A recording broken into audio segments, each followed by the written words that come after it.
Important update about YouTube playlists. Hey everyone. We've received many messages asking why our YouTube playlists aren't showing up. Do we create YouTube playlists? Yes, we absolutely do. So why can't you see them? Honestly, we're not sure.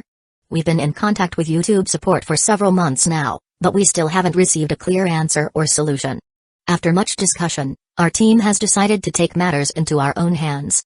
We believe the issue might be related to the number of playlists we've created on a single channel, possibly too many. Our solution? We're launching 2 additional YouTube channels, giving us a total of 3. This way, we can organize our audiobooks better and avoid the playlist visibility issue in the future. This change only affects our YouTube audience. If you're a patron supporter, you can still access all our audiobooks by visiting the collection menu on Patreon. Thanks so much for your time and continued support. Happy listening, Taki-chan. You wouldn't want to see Tamori get bullied by me, would you? Kamijo Matsumi put his arm around Tamori's shoulders again, smiling at Taki with the perfect look of a blonde-haired villain from an adult manga. My fists are clenched. They're rock hard. As the wronged party, Taki wanted nothing more than to fight the blonde-haired antagonist before her to the death. But to her despair, even after he said all that, Tamari had no reaction at all. Tamari, why are you just watching? Tamari, this guy is saying all this, you. Taki looked at her with one last shred of hope, wishing she would see his true colors. Reiki, can you help Matsumi? The light in Taki's eyes faded. Her heart died completely. She had fallen for someone for the first time, only to lose so utterly and completely. If Ricky really doesn't want to. Tamari began, wanting to help him but not wanting to force Taki. But seeing Tamari's disappointed expression, Taki's dead heart instantly ached with pain. Actually, I'm not that reluctant. Forget it. Worst case, I'll just take the child's last name. As long as Tamari is happy. For Tamari's sake, I'll do it. In that moment, even Heath Ledger's performance as the Joker seemed clumsy in comparison. Shotaro hung his head in shame, admitting that she was Philip's true partner. Anon, eating her parfait off to the side, sighed silently. To think this girl with the face of a perpetual victim is my teammate. This is so lame. Interesting woman. Was Rana's assessment. Having finally gathered everyone, Kamijo Matsumi wasn't willing to wait. He declared that there was no time like the present, and they should go try out the voice acting today. And so, these still somewhat bewildered girls were tricked into his car. So where are we going to record? I know a recording studio that's pretty affordable. The modified Maybach 62S didn't feel crowded even with everyone inside. Ano-chan looked at him curiously and made the suggestion. Although Saint Anon was a rich girl, she was surprisingly frugal. No need. We're not going to a recording studio. If not a recording studio, then where? Just as Anon was feeling puzzled by his reply, their car arrived at its destination. She then realized that his target was apparently a building with a sign that read Von Animation. A high-rise office building of more than 10 floors. The staff at the front desk seemed to notice the group gathered at the entrance and walked over directly. Anon, who hadn't quite processed the situation, thought they were being shooed away. She instinctively stepped in front of him, ready to apologize. Then, she saw the expression on the receptionist's face become distinctly respectful as she addressed the young man beside her, calling him President. Ano-chan's neck turned stiffly as she looked at Kamijo Matsumi. Dude, are you telling me you actually own an animation company? Chapter 20. Ever since she found out that Kamijo Matsumi was the president of this 10-plus story animation company, Anon had fallen into a stunned silence. It wasn't that this created a sense of distance. After all, Bang dreamers never care about such things. White Sakiko, a young lady whose status was no less than his, got along just fine with Tamori and the others, didn't she? The main issue was that although he had mentioned asking her to do voice acting for his anime, she had always assumed it was for something on the level of an amateur school club. She never thought he was being literal. It was like a slacker gamer wanting to join a random school club to mess around and play games. The club president says their club might be a bit intense. And she assumes he means internal club competitions. Then, after she actually joins. Whoa, it's the professional league. Add to that the fact that she herself was a total noob, and she was instantly sweating profusely. While Anon was having her internal crisis, the group had already arrived at the animation production department on the 13th floor. To their surprise, the main staff creating the anime were not the stereotypical middle-aged otakumen they imagined, but a group of beautiful young women who didn't look much older than they were. President. Seeing Kamijo Matsumi, an orange-haired girl sitting at her workstation and yawning, couldn't help but light up. She immediately came over to complain. You finally remembered us. You were gone for so long, I thought you'd forgotten all about us. Kamijo Matsumi was not only the president of Von Animation but also the general director of the MyGO project. With him having been gone for so long, she thought he was about to give up on the project, and she had been panicking this whole time. MyGO was a truly good work, and more importantly, her entire livelihood depended on it. Haven't I been scouting for voice actors for MyGO this whole time? Because of the drama between Anon and the others, it was true that he hadn't been to the company for a while. Also, my Amori, you can't be so lazy during work hours. If you all don't work hard, what will happen to my villa and my Ferrari? Boss, you're going to get beaten up if you talk like that. Hearing his words, the orange-haired girl, my Amori, squinted and replied helplessly. Because he didn't put on any airs, her relationship with him was closer to that of friends. In fact, my Amori had a pretty good impression of her young, rich, and handsome boss, but he's such a great person, why did he have to be born with a mouth? If the payout on animation wasn't top tier in the industry, with his constant trolling and psychological warfare, the employees would have probably staged a rebellion long ago. TCH. Don't you understand the concept of enduring the bitterest of hardships to serve the master of masters? You young people shouldn't be so naive, with no patience at all. I am tempering you. Boss, please stop the lecture. Seeing him start his daily psychological warfare routine, my Amori was instantly hit with a wave of PTSD. She quickly shook her head and, instead of continuing the conversation, shifted her gaze to the group of girls behind him. Hello, you must be. Let's see what kind of voice actors the boss has found. After all, even for a pro like Shizuka, the boss had only given her a few minor background roles. However, after she got a clear look at the girls' faces, the expression on her own face instantly froze. Holy shit, Chai Anon. Huh? Ano-chan was startled by my Amori's reaction.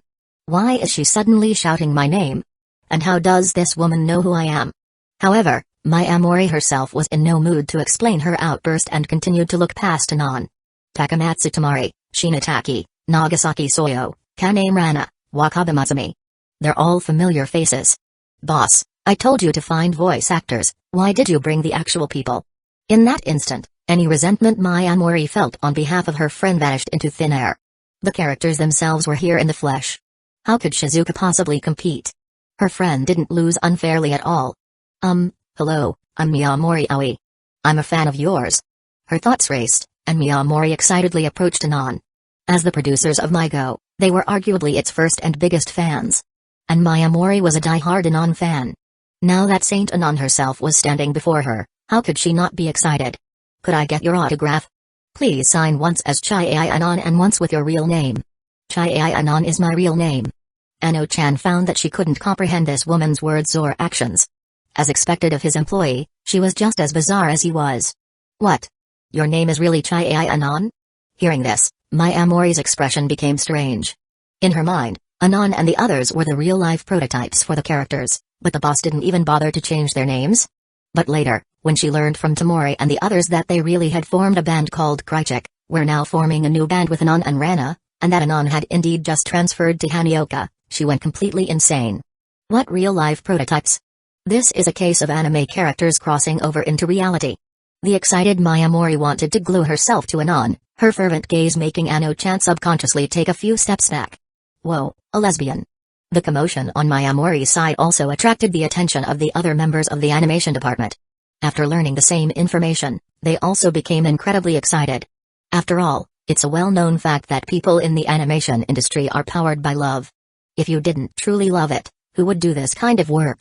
For this group of people who adored animation, how could they possibly contain themselves upon seeing their favorite anime characters cross over into reality? It's a living, breathing Tamari-chan. I'm so moved. You know, I've been a die-hard Tamari fan since birth. Rana-chan is really like a cat. I want to pat her head. Wah, my Matsumi-chan. Let Big Sis give you a hug. Saint Anon is number one under heaven. Of course, there were some different reactions. Soyo-chan, she really looks like a standard high-class young lady, but why do I kind of want to laugh? She has the innate holy body of the queen of puffing out her chest. Sorry, I have a disease where I can't help but laugh whenever I see Soyo. I'm here to end this band, lol. Hearing their discussion, the clueless Soyo's face darkened. Why was it that when this group looked at Tamari and the others, their faces were full of love and passion, but the moment they looked at her, they could barely stifle their laughter, treating her like she was a comedian? Hey, you guys. Get away from Tamari. Seeing Tamari surrounded by a group of women and looking a bit distressed, Taki immediately shielded her and started fiercely shooing them away. However, the animation department members, despite being treated so roughly, showed no negative emotions. Taki-chan yelled at me. She's so cute when she's fierce. She really loves Tamori-chan so much. It's like watching another half episode of MyGO. Chapter 21. Do I even need to describe what it's like for a group of die-hard MyGO fans to see their favorite characters appear right in front of them? The scene descended into chaos for a moment. In the end, it was Kamijo Matsumi, the boss, who had to step in and disperse the group of fanatical women. Please, boss. If we can't get close to Tamori-chan and the others, then what will become of me? What do we have to do for you to let us get close to them again? We'll do anything you ask. This was the thought clearly written in the eyes of Mayamori and the others. But as working adults who had left the ivory tower of school, they knew how to prioritize. So, in the end, they could only reluctantly return to their workstations. Kamijo, what's the deal with your employees? Seeing them leave, Ano-chan, still a bit shaken, cautiously sidled up to him. Their enthusiasm was a little excessive. It's just too weird. The animation department had the most Anon fans, so she was the one surrounded by the most people asking for autographs and photos. Although she was feeling a bit giddy from all the praise, the girl hadn't lost her mind. I'm just a normal high school girl. How could I have so many fans? And even though we've never met, why does it feel like they know me so well? If you thought about it carefully, it was actually a little horrifying. Besides Anon, Taki and Soyo also had expressions that said they were waiting for an explanation. Ano-chan is so cute. Isn't it normal for her to have fans? I'm not that. Wait, don't think you can get away with it just by complimenting me. You know, from the moment I first saw you, Ano-chan, I had already thought of a name for our daughter. You were thinking that much the first time you met me. Wait, who wants to have a child with you? And why are you specifying a daughter? Are these two performing a comedy routine? Soyo thought to herself, watching the two bicker. However, she could also see that Kamijo Matsumi had an on completely wrapped around his finger, so she probably wouldn't get any useful information from her. Forget it. It's not like I really care anyway.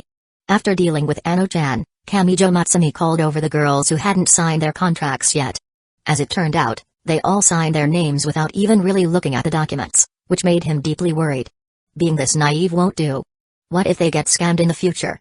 To prevent these innocent girls from being taken advantage of, I'll just have to wrong myself and scam them for a lifetime. Thinking this, he didn't realize that the girls weren't being naive, it was just that the person they were dealing with was him. Of course, Taki-chan was just blindly following Tamori-chan, no thoughts involved. Once everything was ready, it was finally time to start the voice recording. Are we starting right now? In the recording booth next door, Anon clutched her script and sidled up to him nervously. Shouldn't you let us go home and practice first? After all, this wasn't the amateur school club she had originally envisioned. This was a proper, 10-plus story animation company, and they were recording for an anime that might actually air on television. As a normal high school girl who had never had any contact with this industry, Anon instantly felt the pressure. Don't worry, I believe in you all. Why would the real people need to practice? Just act naturally. Hey, you may believe in me, but I don't believe in myself. Looking at his thumbs up and his healthy smile, Anon was cringing hard. But after struggling for a while, she ultimately chose not to run away halfway through. The worst that can happen is that I get laughed at. He's the one who insisted I do the voice acting, anyway. Matsumi. After Anon came Matsumi Wakaba, but she wasn't hesitant because of a lack of confidence. This line. I've never had fun playing in a band, just like Sakiko, Matsumi Wakaba snapped at the very first line. She never thought that she, the Cucumber Sword Princess, would one day be on the receiving end of a critical hit from someone else. I refuse to answer, because I've never had fun coaching voice actors on their lines. Seriously? You're even trolling your own fiancé? After being hit with a point-blank ultimate move, the fuming Matsumi Wakaba gave him a glare and walked away. Kamijo-kun, these lines. Is there something wrong with them? The third person was Soyo, and she voiced the real problem with the script's content. Although there were a lot of fake lines mixed in. After all, where's the fun if they know everything now? Some key content couldn't be changed, and Soyo couldn't ignore it. Soyo-chan, I told you before. Kamijo Matsumi had his excuse ready. This is an anime based on Krychek. So you didn't even bother to change our names? But that wasn't what Soyo really cared about. You said it before. Seeing that no one was paying attention, Soyo dropped her cutesy act. That Sakiko is also a voice actress for this anime. The girl's meaning was obvious. I'm here for the recording, so where is Sakiko? After all, she had only agreed to his request because of Sakiko in the first place. Don't worry. There will be bread, and there will be Sakiko too. I'll have her come over right now. What a strange comparison. But having received his promise, Soyo felt somewhat reassured. The thought of seeing her unattainable dream again soon made her heart pound with excitement. As long as I see Sakiko, everything will be alright. And I will definitely be able to get the old Krychik back. Definitely. Meanwhile, Kamijo Matsumi began sending messages to Sakiko. After all, the MyGO voice recording couldn't happen without her. Babe, you there? In a cramped and damp room, Sakiko, who was cleaning up empty beer cans, noticed her phone suddenly light up. In truth, although it had felt like the sky was falling at the time, nothing much had changed since that day. And now, he was finally contacting her again. Because her attitude towards a certain someone had undergone a subtle shift, she surprisingly felt no negative emotions. You there? You there? You there? You there? You there? You there? You there? You there? You there? You there? The girl had only hesitated for a moment before the message spam began. It seemed to remind her of some unpleasant memories, and she shuddered slightly. No, even Sakiko herself was a little surprised that she would send such a willful reply. Is this Sakiko's dad? And then Sakiko began to regret her willfulness. Don't mention him. Just like that, Sakiko's defenses were already starting to crack. What do you want? Come to the company for voice recording. I've already sent a car to pick you up, and I have a surprise for you. Chapter 22. Sakiko felt no particular negative emotions about Kamijo Matsumi suddenly messaging her to come to work. Setting aside his status as her creditor, as customer service Saki, her ability to handle pressure was far beyond that of her peers. Moreover, the offer included a private car service, which saved her another expense. After all, the great god Saki of today couldn't afford a taxi. The only thing that concerned her was the surprise he had mentioned. Although her attitude towards him had shifted for certain reasons, the memory of him threatening her was still fresh in her mind. Therefore, his mention of a surprise filled her with a sense of inexplicable malice. Then, after arriving at Bun Animation, she realized her feeling had not been wrong. Saki-chan. The moment she stepped into the recording studio, she saw a certain wealthy high school girl with a look of pleasant surprise. Behind Soyo, Tamori and Taki were staring straight at her, while Matsumi Wakaba had a worried expression. What the hell do you call a surprise? The heart that was in her throat finally dropped dead. We finally meet again. If Tamari and Taki were merely surprised to see Krychik's former unattainable dream again, Soyo was already moving closer to her, barely able to control herself. Saki-chan, are you also a voice actress for this anime? What a coincidence. And I'm really sorry about last time.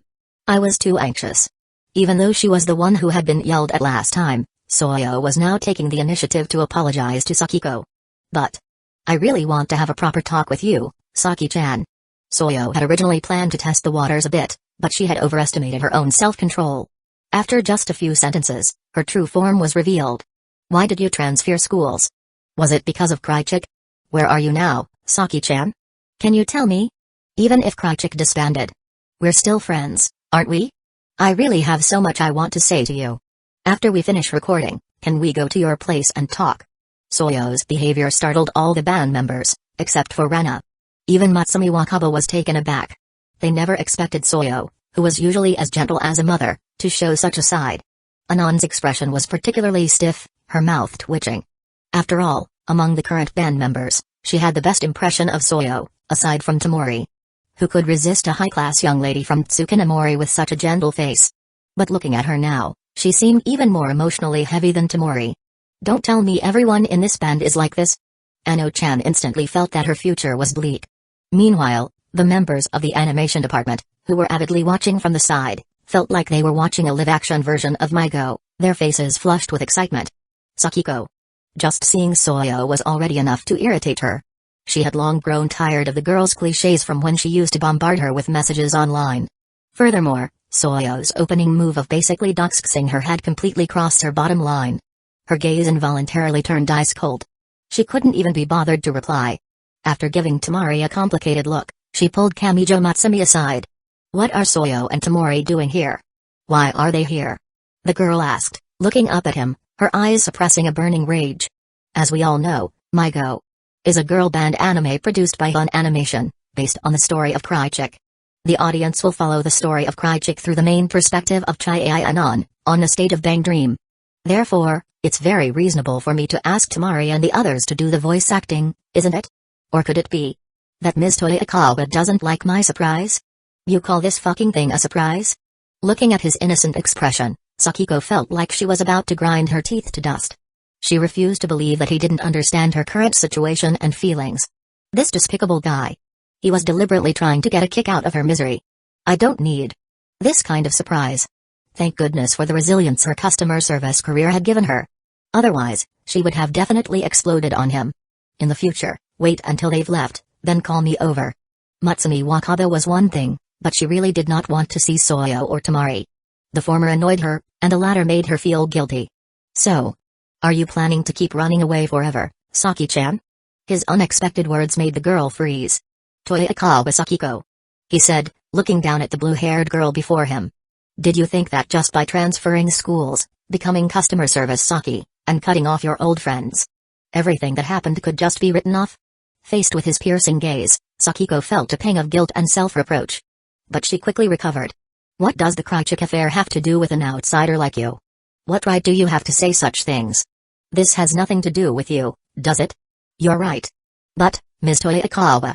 The girl suddenly found that the expression on his face was becoming familiar. Since a simple conversation wasn't working, he skillfully switched tactics. You wouldn't want your old friends to be bullied by me while you're not around, would you? You.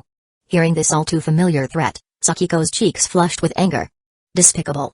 However, with her weak spot targeted, Sakiko ultimately chose to surrender, as if reliving that day all over again. But even though she was being coerced into staying, Sakiko still had no intention of interacting with Tamari and the others. She simply focused on completing her own tasks. This caused Tamari, who had wanted to go over and say hello, to lower her head, her eyes instantly dimming. Seeing Tamari being hurt, Taki was on the verge of losing it. It was a good thing Tamari herself stopped her. Sakiko, however, continued her voice work with an unchanging expression, as if completely indifferent to their reactions. No one noticed the girl's fist, which she had clenched tightly at some point, her nails nearly digging into her flesh. Although Sakiko's arrival made the atmosphere in the recording studio a bit strange and awkward, the girls still managed to complete their tasks well. After all, acting as themselves wasn't too difficult for them. However, Kamijo Matsumi hadn't brought them here today just to have them voice the first few episodes. More importantly. What? You want us to perform the anime's opening and ending themes? Hearing his words, Anon was the first to speak up. Although she tried her best to hide it, a hint of nervousness and apprehension was still visible in her eyes. Chapter 23. In truth, when Kamijo Matsumi had first asked her to do voice acting, Ano-chan's heart was already beating like a drum with nervousness. But for a layman, voice acting is just reading lines from a script. It's easy to fall into the illusion of I could do that too. Plus, Tamari and the others were all inexperienced newbies just like her, so the pressure on Anon wasn't as great as she'd imagined. However, performing music for an anime was a completely different story. That was something that only a professional-level band would be qualified for. In the original timeline, she had dragged her feet just to play a single live show, let alone a high-stakes event like this. This was tantamount to being forced to fight the soul of Cinder right after leaving the Firelink Shrine. Who could possibly handle that? This should be what you're best at, right? Is there a problem? Kamijo Matsumi asked, feigning confusion as he looked at the already sweating Anon. Ah. Well, that's true, but we are just a new band, after all. Anon replied, quickly finding a reason after a moment's thought. We were literally just formed today.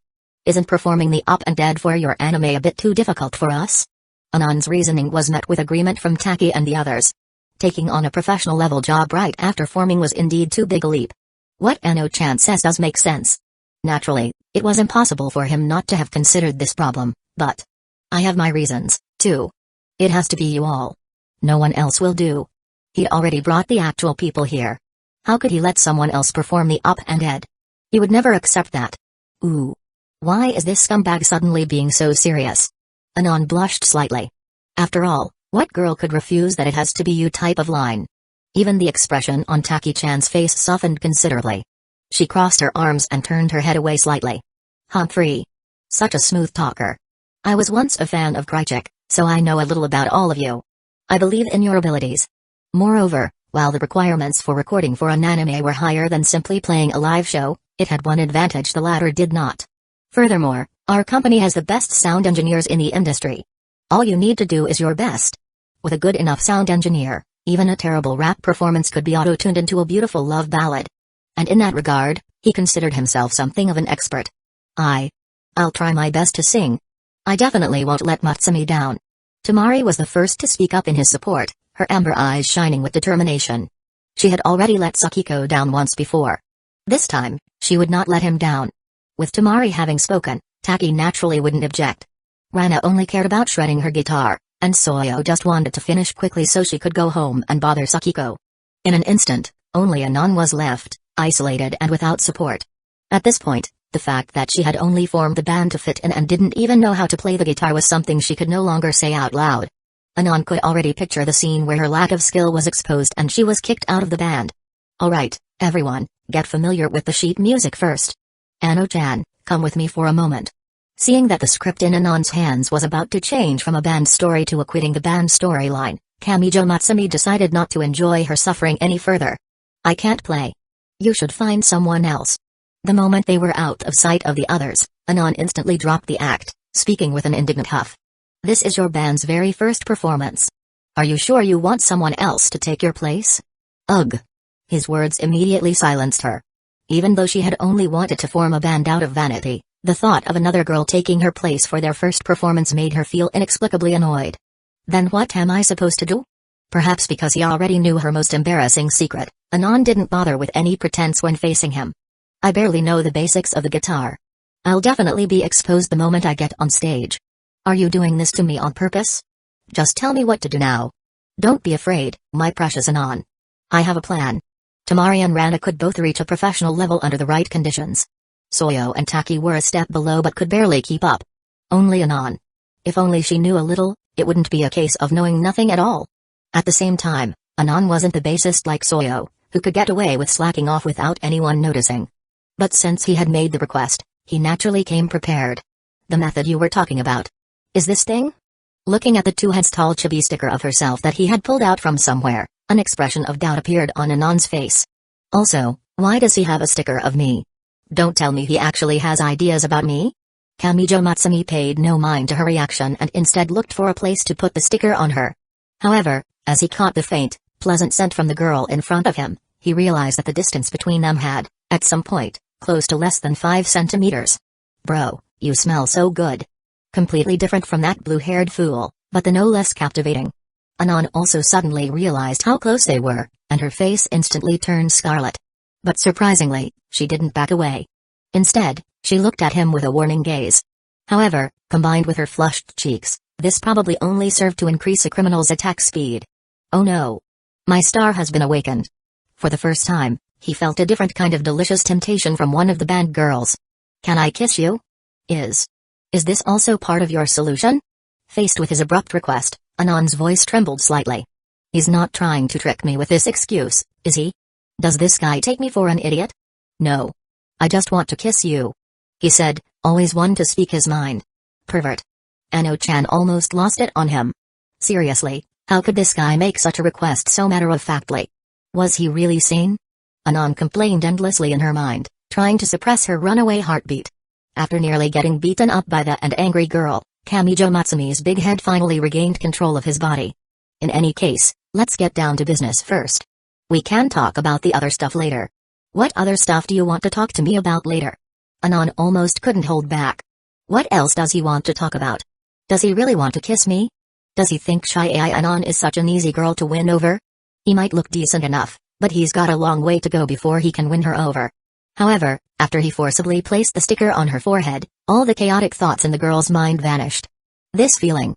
Chapter 24, Seisho no Hitoshizaku ni Kao Agatakyo no Baku o. I lifted my face to the first drop of rain today. Sato Nijek and Daita, I had been quietly hiding away. Asya Faruto Samediko Fura Dashita Sakoru, the squall that overflowed, dyeing the asphalt. In the recording studio of Von Animation, this newly formed band was passionately performing the song Hitoshizaku. The feeling was surprisingly not bad. Tamari may have a dark history of being unable to sing during her first live show, forcing Miss Soyo to do her real job. Performing a comedy routine to save the day. But perhaps because it was in a recording studio and not an official live performance, she surprisingly, or perhaps expectedly, did not drop the ball. In fact, she delivered a performance that was unexpectedly above her usual level. But could she please not stare at him the entire time she's singing? He didn't even dare to move. The genius guitarist, Rana the cat, performed as usual. Soyo and Taki were also able to keep up, just as he had expected. Only Anon was surprising. For a short time, she even seemed to be on par with Rana. Of course, this surprise was to be expected from Kamijo Matsumi's point of view. Although the MyGO anime hadn't even aired yet, the system had generously provided him with a startup fund, like a new player gift package. It wasn't much, but it was enough to redeem the beginner Anon sticker that was on Ano-chan's forehead. It was a pretty useless item, granting the user less than 30% of Chai Anon's theoretical peak guitar skill for 15 minutes, but if used by the person herself, the effect reached 50%, and the duration lasted for an astonishing 3 hours. A 12-fold increase. This made him suspect that these sticker-type items were specifically designed for the girls themselves. In any case, it temporarily solved Ano-chan's problem, preventing her from being kicked out of the band she herself had formed on the very first day and becoming the heroine of a quitting the band storyline. Of course, this was only for today. After this, she would have to rely on her own hard work. As for the overall performance quality of the future MyGO band, it was just barely passable, but it was their first time. But it doesn't matter. I will intervene. Of course, that was a matter for later. For now, he had to enjoy the band's first performance. The employees behind him were so happy they were on the verge of tears. Is this a company benefit? With benefits like this, they would even pay to come to work. Kamijo-kun. Just as everyone was enjoying MyGo's first battle, Great God Saki approached, killing the mood. If there's nothing else for me, I'll be taking my leave. The girl's polite tone could not hide the wavering and pain in her eyes. Tamori and the others had moved on from the past and had a new band. She should be congratulating them, be happy for them. So why did her chest feel so heavy? Ultimately, all of this had come too quickly, too suddenly, leaving her no time to even pretend to be strong and offer her blessings. Don't go yet. I still need you. Kamijo Matsumi glanced at her, seeming to see through to her current state of mind. But this is only just the beginning. As if thinking of something amusing, a slight smile touched the corners of the boy's lips. Rejected, Great God Saki could only purse her lips, standing beside him as if she were in prison. Dikara, therefore, as the song Shiori ended, the girl's performance also came to a close. It's over. Both songs were miraculously completed in a single take. The price was that the girls were almost completely burned out in less than 10 minutes. As the drummer, Taki-chan's forehead was covered in sweat. It wasn't as hard as I imagined. Even though it was just a recording and not a proper live show, it gave her a sense of excitement and thrill that was no less than Krychik's first and last live performance. At this moment, Taki could probably understand Soyo's feelings. Tamari, you were amazing this time. Taki-chan almost instinctively wanted to share her feelings with her beloved Tamari, but when she looked up, she saw the girl of her dreams in the arms of another man. Matsumi, this time. Did I disappoint you? The girl's eyes were filled with a heart-wrenching worry, as if she were afraid of a repeat of Krychik's disbandment. That was wonderful. It was simply divine. Kamijo Matsumi would naturally not discourage the adorable Tamori. Isn't that a bit of an exaggeration? Anon commented from the side, still feeling the strange effects of the sticker. Rana had an expression of pure, post-performance bliss. Only Taki sat in her spot, feeling like an outsider to a Yuri romance. Her heart was full of her, but her eyes were only for him. Pain. So much pain. You all performed these two songs very well. Now for the last one. After comforting Tamari, he announced the girl's final task for the day. I believe most of you are very familiar with this one. It's Haruokage. Haruokage. Hearing him say the familiar song title, the expressions on the faces of all the girls, except for Rana and Anon, changed dramatically. Why Haruokage? The one who spoke up was, of course, our Miss Soyo Nagasaki. The smile on her face looked a bit forced. Haruokage? That was a song that shouldn't even be touched. Weren't the last two songs great? We could switch to another song, right? Haruokage belonged to Krychik. She didn't want it to be performed by another band. Especially. Soyo discreetly glanced at Sakiko. In front of her. It has to be this song. It can't be changed. Kamijo Matsumi naturally wouldn't back down. I think we can change it. I don't want what you think, I want what I think. Besides, I think Miss Soyo also wishes to perform this song. It seems your feeling isn't very accurate, Kamijo-kun. Soyo seemed to recall how this jerk had hit her with his ultimate move at point-blank range when they first met, and a smile on her face became even more amiable. Want to perform Haruokage? That was as ridiculous as the idea that her future husband would be the scumbag standing right in front of her. This song needs to be performed by the original members of Krychik. Haruokage is a super great song. Kamijo-kun, you have such good taste. Soyo instantly threw her previous thoughts out the window. I was wondering why fewer and fewer people are studying the intangible cultural heritage of face changing. Turns out you stole all the essence. And then, the pressure shifted to Sakiko. She had never thought that she would perform the song Haruokage again, especially not with Tamori and the others. Sakiko. Matsumi Wakaba, standing beside her, had a worried look on her face. I never thought we would have the chance to perform together again. Fate is truly a strange thing. It had to be said, Great God Saki was Great God Saki. Her ability as a working adult to handle such situations was far beyond what these high school girls were capable of. The moment all the girls looked at her, she had already perfectly managed her facial expression. Tamari. Just this once. I hope we can work well together. Chapter 25. Huh? What right do you have to talk to Tamari like that? Even though she was just heartbroken from becoming a third wheel, the moment she thought Tamari was being bullied, Taki-chan immediately went on the offensive. If it weren't for you back then, Tamari wouldn't have. Among the former members of Krychek, Taki was probably the one who resented Great God Saki the most. Alright, Reiki. Seeing that Miss Taki was about to dredge up the past, Soyo immediately stepped in to smooth things over. What's in the past should be left in the past. The future of a revived Krychek was right before her eyes. She couldn't let Taki obstruct her grand plan. Besides, what happened back then wasn't entirely Saki's fault. As she said this, Soyo seemed to be struck by a thought, and her voice became a bit somber. Everyone was at fault. But back then, it was clearly her. Reiki. To handle Miss Taki, it seemed a word from Tamari was still required. Just a single glance was enough to shut up the still fuming Taki, who sullenly sat back down. Faced with the hostility from her former bandmates and friends, Great God Saki maintained her businesslike smile, as if she didn't care at all. Only Matsumi Wakaba, standing beside her, looked at her childhood friend with worry in her eyes. Saki-chan. You're just putting on a brave face. If everyone is ready, then let's begin.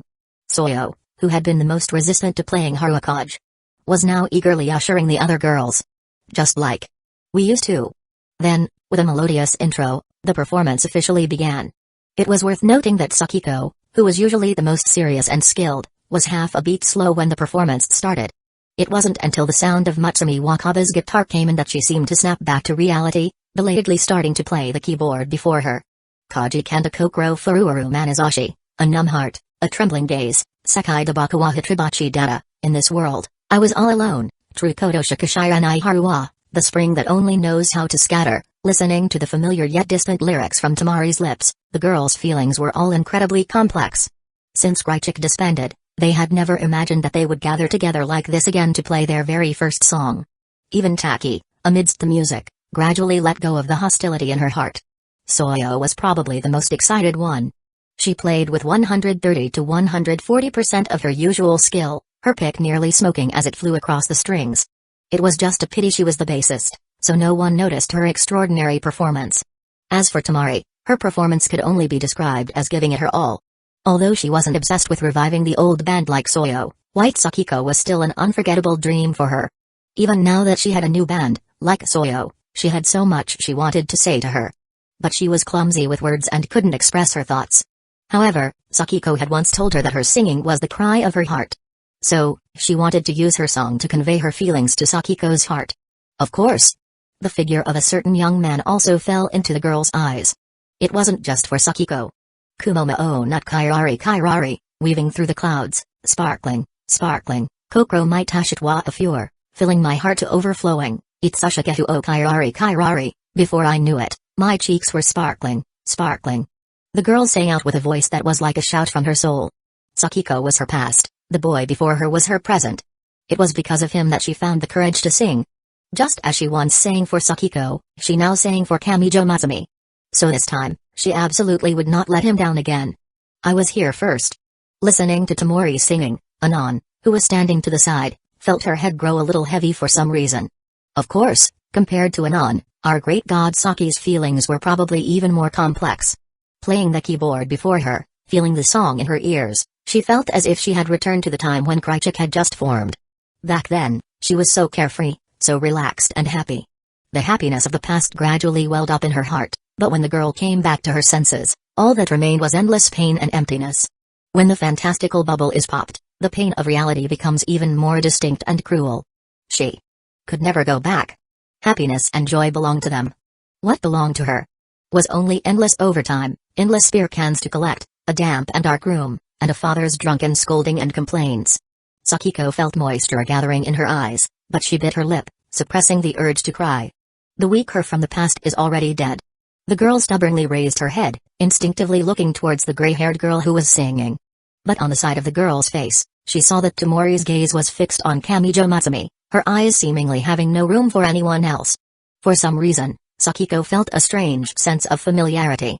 Why do I feel this way? After thinking for a while, she finally remembered. It seemed that the Tamori of the past used to look at her just like this, her eyes filled with only her. And now, the figure in her eyes had become another man. The girl whose heart was once filled with her was now completely captivated by another. Kimi no ti wa daushitkana ni mo atatakai no? Why are your hands so warm?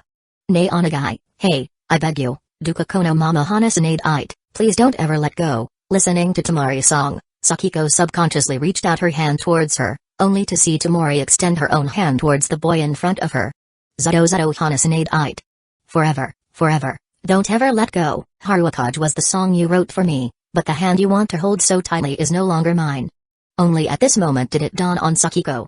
She had inadvertently lost the girl whose eyes were once filled with only her. In that instant, sorrow and pain surged forth like a tidal wave, instantly crushing the emotional defenses she thought were so strong. 1 drop, 2 drops, 3 drops. Tears fell onto the keyboard before her, but the girl seemed completely unaware. She watched as Kamijo Matsumi took the hand Tamori extended. She watched as Tamori fell into his arms. Her tears instantly broke through the dam, and she sobbed uncontrollably. Sakiko. Matsumi Wakaba, who had been worried about her the whole time, instantly noticed her state.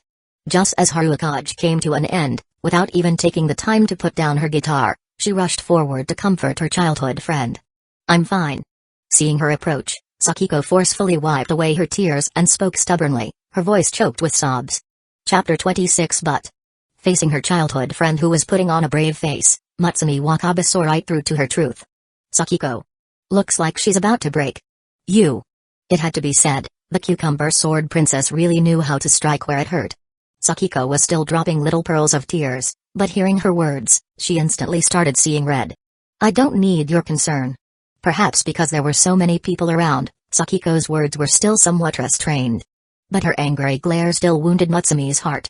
I have other things to do. Sakiko said, sweeping her gaze over the members of Krychek, lingering especially on Tamari, whose eyes were red in Kamijo Matsumi's arms. Her heart ached even more. So I'll be taking my leave. This time, she didn't even wait for his reply before leaving directly. But her retreating figure looked somewhat flustered, more like she was fleeing in disarray. Ms. Soyo, whose face was still flushed with excitement from having just played Haruakaj with all her might, watched Sakiko's fleeing back with an utterly bewildered expression. What just happened? She had been fantasizing about using this performance to make Sakiko remember their past happiness, have a change of heart, and bring Krychek back from the dead. Why did she just run off? Wait, Saki-chan. No, I've finally caught her. I can't let her run away. Don't go.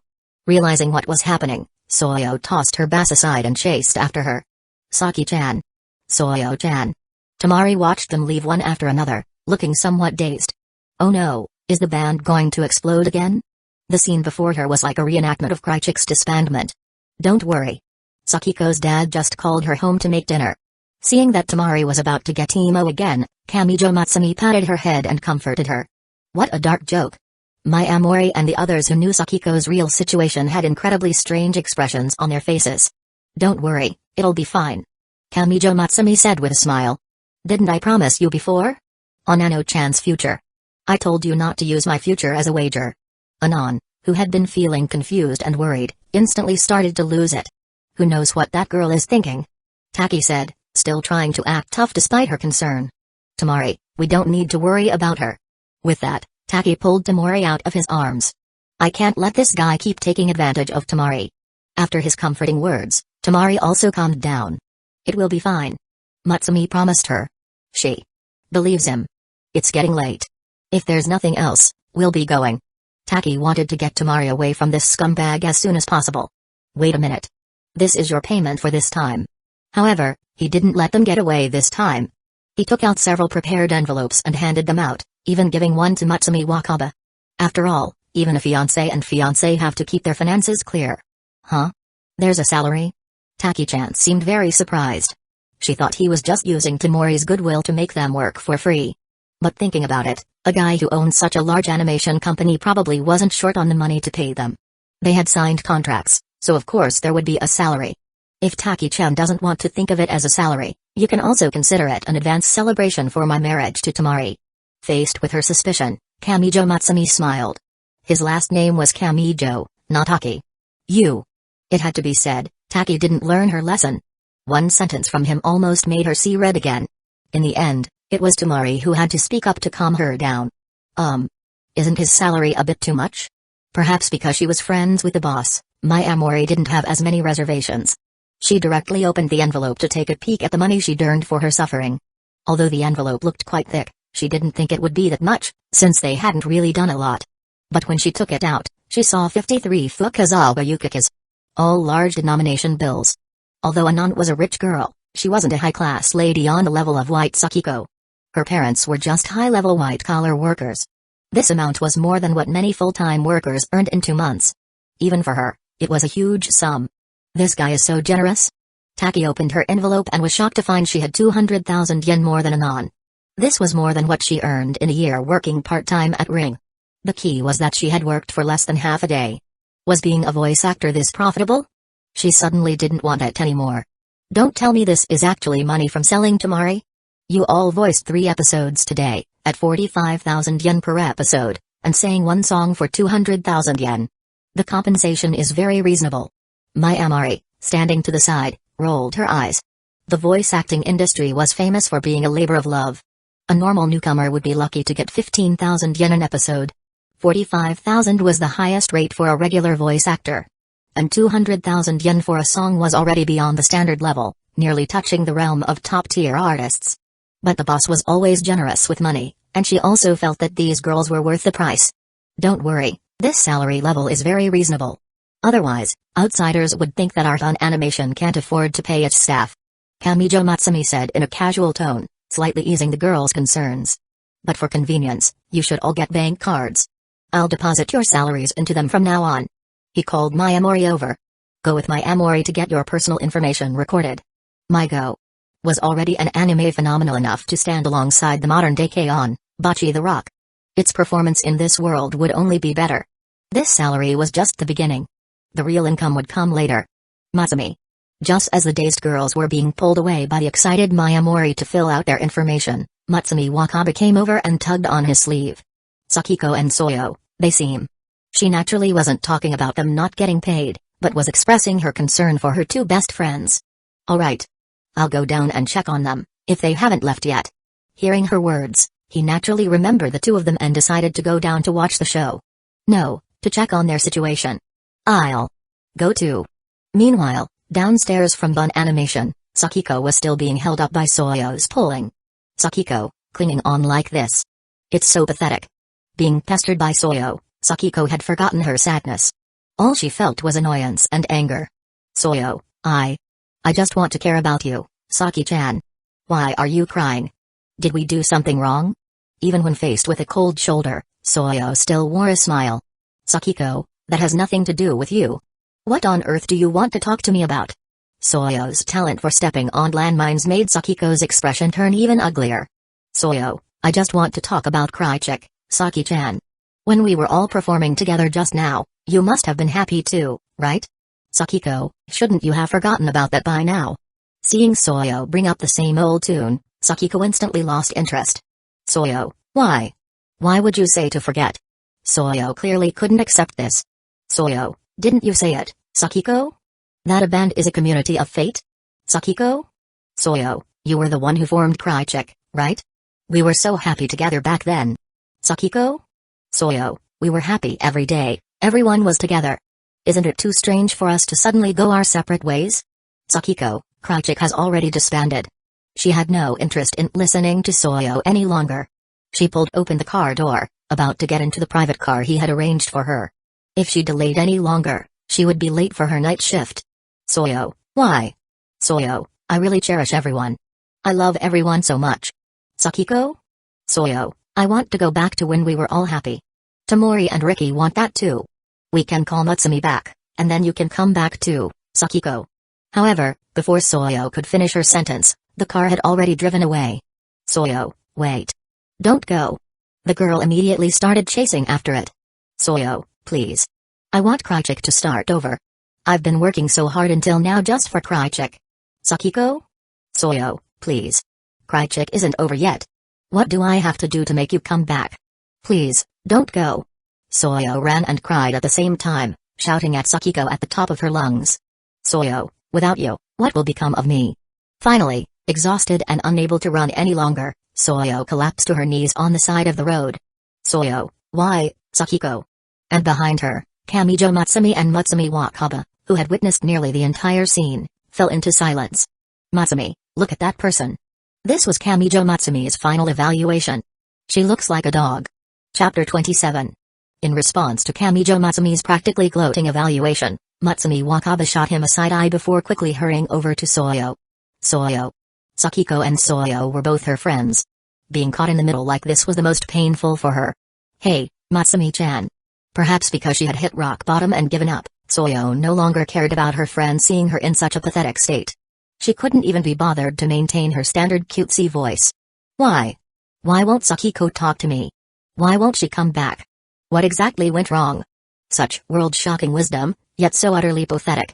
Faced with Soyo's questions, Matsumi Wakaba was once again at a loss for words.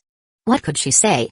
Could she say that Sakiko was no longer the great god Saki she knew, but had become customer service Saki? If she really said that, regardless of how Soyo reacted, Sakiko would definitely explode. Sakiko is different now. Perhaps genuinely moved by Soyo's broken state, Matsumi, for the first time, didn't act like a doll. She tried her best to give her some information without betraying Sakiko's situation. The new band is good. Don't look for Sakiko anymore. However, as a contender on par with Miss Taki in terms of eloquence, Matsumi's art of language was clearly not something an ordinary person could comprehend. Sakiko. She has her own life now. She's busy being customer service Saki. Stop trying to drag her back to sing. Your current band is already very good. So that's what you think, Matsumi-chan? Soyo was already emotionally unstable. After Matsumi's poorly worded attempt to help, she naturally exploded. Matsumi-chan. You never planned on helping me get close to Sakiko from the very beginning, did you? It wasn't that Soyo couldn't sense the good intentions behind her words, but she couldn't accept them. When Sakiko first pulled her into this, she had promised a community of fate. She was over there fantasizing about a happy life with her family of 5, and then Sakiko herself quit. She had schemed and struggled to rebuild this broken home, only for Matsumi to say, Sakiko has her own life. Which instantly shattered her defenses. When you pulled me into this, you said it was a pure love girls band game, and now you're telling me the characters have their own lives. Matsumi was at a loss for words.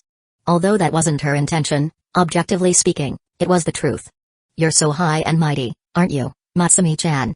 Soyo struggled to her feet, tilting her head up at a 45-degree angle, her eyes devoid of any light. Matsumi never expected to have dodged Sakiko only to fail to dodge Soyo. Always being caught between her two friends, taking blows from both sides, only to be judged like this. Matsumi felt deeply wronged. You only ever do things I don't care about. You never help me with what I truly want. Soyo let it all out, venting all the negative feelings she had held towards her friend. You never really wanted to help me win Sakiko back, even though you also played a part in Krychik's disbandment. If you hadn't said that one sentence. It's all your fault, Matsumi-chan. These words were truly meant to pierce the heart. Even the doll's face showed a flicker of pain. Alright. Seeing that Soyo was about to continue her assault, Kamijo Matsumi, who had been enjoying the show for a while, finally reached out and placed a hand on her shoulder. I don't think venting at your friends is a good habit. Although it was entertaining to watch, Matsumi Wakaba was, at least in name, his fiancé. He couldn't just watch her get bullied forever. And what right do you have? The already incensed Soyo had no intention of calming down, she was just switching targets. But Kamijo Matsumi was not Matsumi Wakaba. He cut her off directly.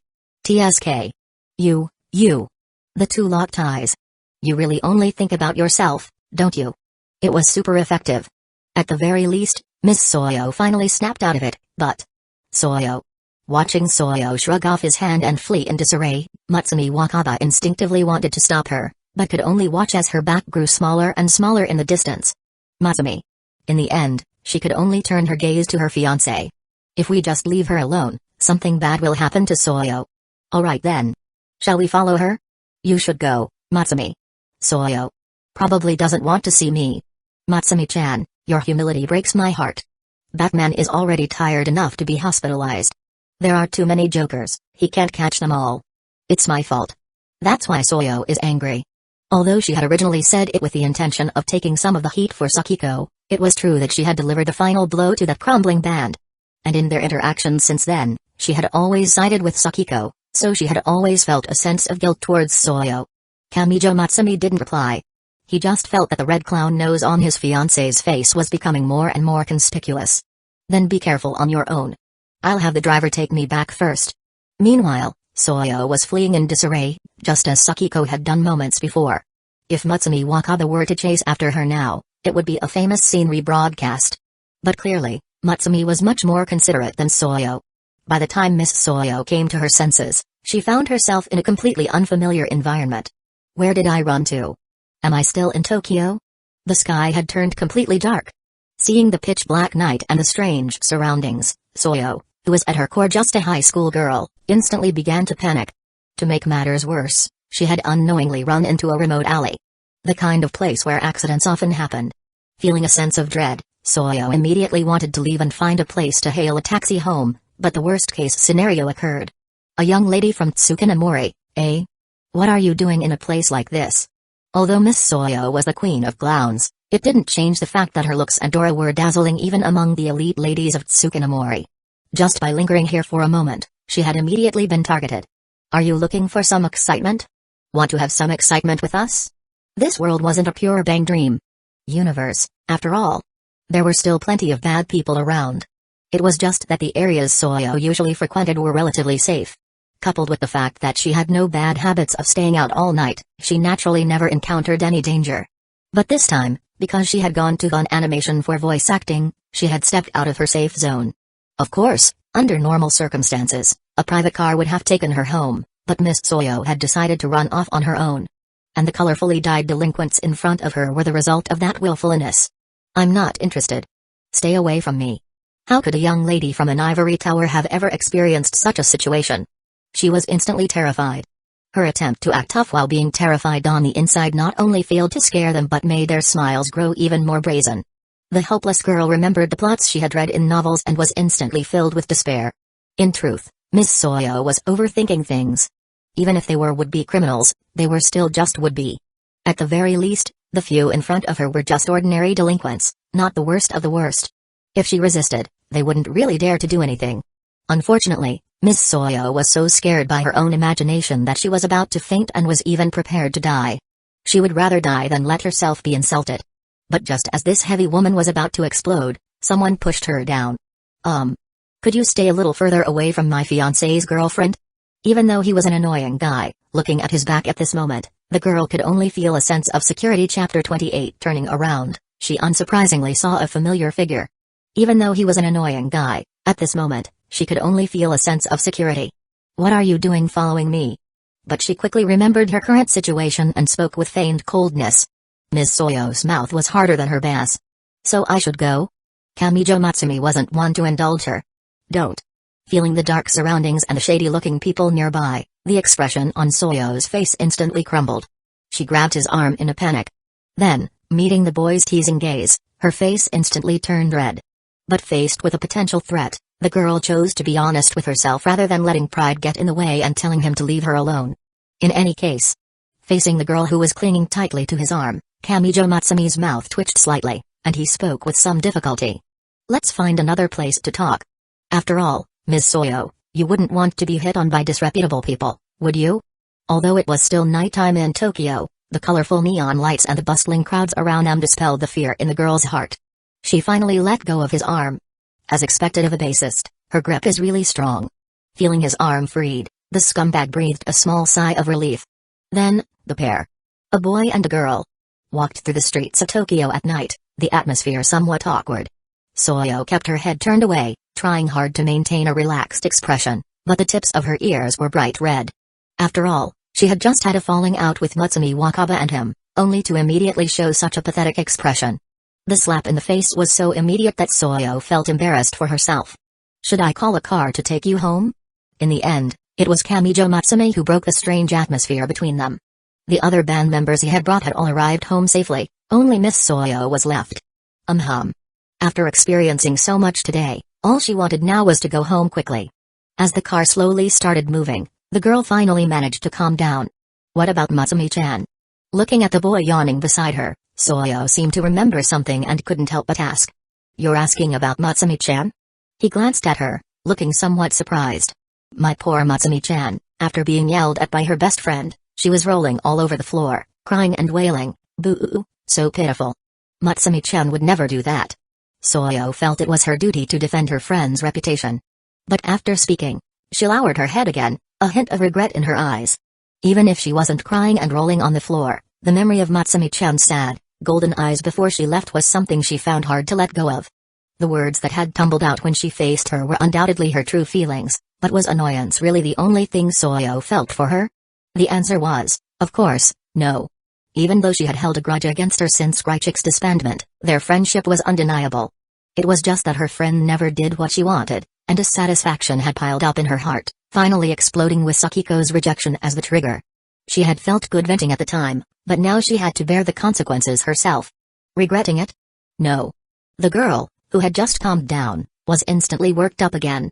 It was Matsumi-chan's fault in the first place. Glaring fiercely at him, Miss Soyo threw a tantrum and began to mutter to herself. I had already forgiven her for what happened before. As long as she helped me find Sakiko, and then get Tamori-chan and Taki-chan back, everyone could be like they were before. We could go back to being that happy us. Soyo herself probably didn't realize that her complaining at this moment made her sound exactly like a divorced, resentful woman, blaming her child for not sincerely helping her get back together with her other half. But, she was never willing to truly help me. She wouldn't even join my band. Miss Soyo was still brooding over the events of the afternoon. Saki-chan. As she complained, the girl's mood suddenly plummeted. Why can't she understand me? Why won't she come back? To this question, Kamijo Matsumi smiled and did not answer. One of them is playing a girls' band game, and the other is playing a corporate slave simulator. How could they possibly see eye to eye? What on earth do I have to do? For Sakiko to come back? She asked, her eyes empty as she stared at him, muttering to herself. I think there's a problem with your method of persuasion, Miss Soyo. Method of persuasion? Soyo hadn't expected a reply, but hearing that he had an idea, she was like a desperate patient willing to try any doctor. Faced with the girl's expectant gaze, a slight smile touched the corners of Kamijo Matsumi's lips, and he instantly transformed into the king of ideas. Kamijo Matsumi, hey. I've got an idea for you. I have a plan that can bring Krychik back from the dead. This time, Sakiko had a private car, so you couldn't stop her. Next time, when there's no car around, you run up and hug her leg. Then, when she stumbles, you take the opportunity to pull off her shoe. That way, she's stuck. A shoe isn't a short-term disposable item, so she can't just abandon it. And walking home with one bare foot would be too ridiculous, right? She definitely won't leave. If she tries to get the shoe back, you run. Don't let her get it back. In the end, she'll have no choice but to stay. If Sakiko doesn't want her dignity completely buried, if she doesn't want her self-respect to be scattered on the ground along with the sweat from her feet, she will have no choice but to agree to your terms and revive Krychik. Quick, inform Judge Utsuhai. The inheritor of a limitless cursed technique has been found. Soyo stared at him with a look of utter bewilderment. Even she felt this idea was too insane. So the real-world shocking wisdom belongs to Kamijo Matsumi. Knowing him, Soyo felt like she had seen it all. So, Soyo-chan, what do you think of my idea? You can stop talking now. Soyo directly reached out a hand to stop him. To think she had actually expected him to come up with a reliable idea. She was such an idiot. Actually, I do understand your feelings for great god Saki. His proposal having been rejected, Kamijo Matsumi didn't get angry. Instead, he looked at Soyo with a smile. Who would have thought that Miss Soyo, the mom of the group, was actually the one who lacked love the most in Krychik? Chapter 29. If a person shows maturity far beyond their age, then there must be something psychologically amiss. Her early life experiences made Soyo instinctively compromise her own needs for the sake of others, until one day, someone brought light into her heart. That moment was like a fledgling opening its eyes. That first glance would last a lifetime. In reality, you don't care about the band at all, or about Krychik. Kamijo Matsumi's words directly peeled back the truth the girl had buried deep in her heart. What you care about is just a place to belong. Whether you play in a band or not doesn't matter. You just want everyone to be together. Just like before. Don't talk like you know me so well. The feeling of having one's innermost thoughts dissected by another person is by no means pleasant. Soyo's attitude naturally turned sharp. No, no, no. What I mean is, why does your sense of belonging have to be Krychik? Why does it have to be Sakiko? Eh? Hearing this, Soyo, who had been stung by his previous words, froze, her mind unable to process it. What does he mean? I can also be your place to belong. The boy's words confirmed her suspicion. Is this guy confessing to me? For the first time, the girl appraised Kamijo Matsumi through the lens of looking at the opposite sex. It had to be said, this scumbag's looks were indeed quite good. His family was even wealthier than a rich girl like her. Aside from his terrible personality, he was a bona fide high-quality human male. For some reason, the girl couldn't help but think of the sense of security she felt when he found her earlier, and her cheeks flushed slightly. However, a bang dreamer can never be a simple-minded romantic. Soyo quickly came to her senses, putting on her businesslike smile and preparing to reject him. She had no plans to be in a relationship, let alone with this infuriating scumbag. If they actually got together, wouldn't it shorten her lifespan? But soon, the girl would learn that she was still too young and naive. You may have lost a father, but you still have me. Kamijo Matsumi smiled at her, but the words that came out of his mouth were completely different from what she had expected. Why chase after great god Saki? I can be the anchor for your soul, can't I? I can give you a new home and love you like a father. Go die. Ms. Soyo's face turned completely black. I thought you were going to confess to me, but it turns out you want to be my dad. At this moment, Soyo finally understood how Miss Taki had felt earlier. Don't worry, Daddy definitely won't work overtime every day like Mommy does. Shut up. I'm so angry right now, Soyo decided it was better if he just kept quiet, otherwise, she might really resort to violence. She suspected she must have been cursed to have boarded this guy's pirate ship in the first place. Faced with the girl who was about to explode, Kamijo Matsumi wisely chose not to push his luck any further. As he'd thought before, if they really fought, he might not win, and that would be truly embarrassing. There's no Tamari here to protect me now. Wait, for Soyo, would great god Saki be more effective? But my body is really weak right now. Should I hire a couple of bodyguards? Due to their respective considerations, the two did not speak for the rest of the ride, until they arrived downstairs at Soyo's home. Thanks. Although she was incredibly annoyed, out of politeness, she still managed a stiff-faced thank you. Hey, wait a minute, there's one more thing. Seeing Soyo offer a half-hearted thanks and try to leave, he reached out and stopped her. What is it? Miss Soyo turned around, looking quite impatient. He didn't reply, instead handing her an envelope. What's this? Soyo didn't take it, instead asking with a frown. Your salary for today. Oh. Miss Soyo seemed completely uninterested. Perhaps as compensation for always working, Mrs. Nagasaki had never been stingy with her. This rich girl had truly never been short on pocket money. Compared to this, she cared more about Sakiko. But soon, she would regret her indifference. Soyo. A completely unexpected voice rang out beside them, filled with disbelief and shock. Soyo turned her head and saw a familiar figure standing there, looking at her with a complicated expression. Mom? That's right. The person was none other than Miss Soyo's mother. Soyo, why are you doing this kind of thing? Is the allowance I give you not enough? Soyo was still wondering why her mother had such a strange expression when Mrs. Nagasaki's next words filled her head with question marks. What did I do? But, looking at the boy in front of her, the envelope in his hand that was clearly stuffed with cash, and the darkness of the night, which was a prime time for misdeeds. Mom, what are you thinking? It's not what it looks like. The girl's face turned beet red, flushed with a mix of anger and embarrassment. Sorry. After understanding the truth, Mrs. Nagasaki scratched her head and chuckled sheepishly, apologizing to her daughter. It was my mistake, Soyo. Honestly. However, Miss Soyo still seemed to be fuming. Why would you even have that kind of misunderstanding? Am I that kind of frivolous person in your eyes, Mom? Being misunderstood by her own mother as having engaged in some kind of shameless transaction with Kamijo Matsumi, Soyo felt wronged and angry. Soyo, I'm sorry, it was my fault. Usually, Soyo was always gentle and tolerant with her, like a mother herself. For her to show this kind of expression now meant she was truly angry. It was so late today, and you still weren't back. Plus, at that moment, you too. Soyo, it was my fault. Please forgive me. Mrs. Nagasaki directly hugged Soyo's arm and started acting spoiled. Soyo, in turn, showed a helpless yet gentle expression, making it hard to tell for a moment who was the mother and who was the daughter. Ahem, and this is... Feeling Kamijo Matsumi's gaze, Mrs. Nagasaki finally remembered there was an outsider present. She cleared her throat and put on a serious expression, trying to regain her authority as an adult. Kamijo Matsumi. I'm Soyo-chan's friend. In response to his self-introduction, Soyo surprisingly didn't refute him this time, merely turning her head away in annoyance. Boyfriend?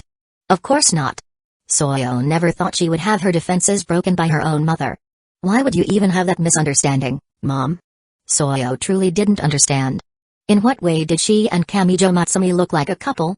This is the first time Soyo has been so close with a boy, so I just thought. Chapter 30. Where exactly have I been intimate with him? Her mother's words made Soyo lose her confidence. Was her interaction with Kamijo Matsumi really that lacking in boundaries? In response to Soyo's rebuttal, Mrs. Nagasaki simply smiled and looked directly at him. Soyo usually keeps everything bottled up inside. I never thought she would be so frank with a boy. Mrs. Nagasaki wasn't just randomly playing matchmaker. Soyo's high-class lady mask might fool others, but could it fool her own mother? When facing her own mother, Soyo always acted like a gentle parent herself. But when facing Kamijo Matsumi, she unconsciously revealed her true nature. It was perfectly normal for her mother to be suspicious of their relationship. I'm so glad Soyo has a friend like you, Kamijo-kun. Mrs. Nagasaki was more than happy about his existence. After all, if Soyo kept suppressing herself like this, her mental state would surely not hold up. Mom, it's not what you think. Soyo was a little surprised that her mother could see through her mask. However, her mother's misunderstanding made her feel even more helpless. Has it ever occurred to you that the reason I don't put up a front around him isn't because I like him, but because this bizarre person shattered my mask the moment we met? It's not that I've let down my guard, it's that there's no need to be polite to this kind of person. Do you have a girlfriend, Kamijo-kun? Mrs. Nagasaki ignored her daughter's denial, treating it as a young girl not being true to her heart. No. But I have a fiancé and a childhood friend. How about considering my Soyo?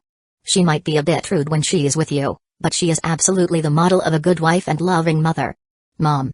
Soyo was extremely displeased with her mother's attempts to play matchmaker. I'm sorry, but another girl has captured my interest more than Soyo-chan. However, it wasn't just Soyo. Kamijo Matsumi also rejected Mrs. Nagasaki's recommendation of her daughter. Eh? He already has someone he likes? What a pity.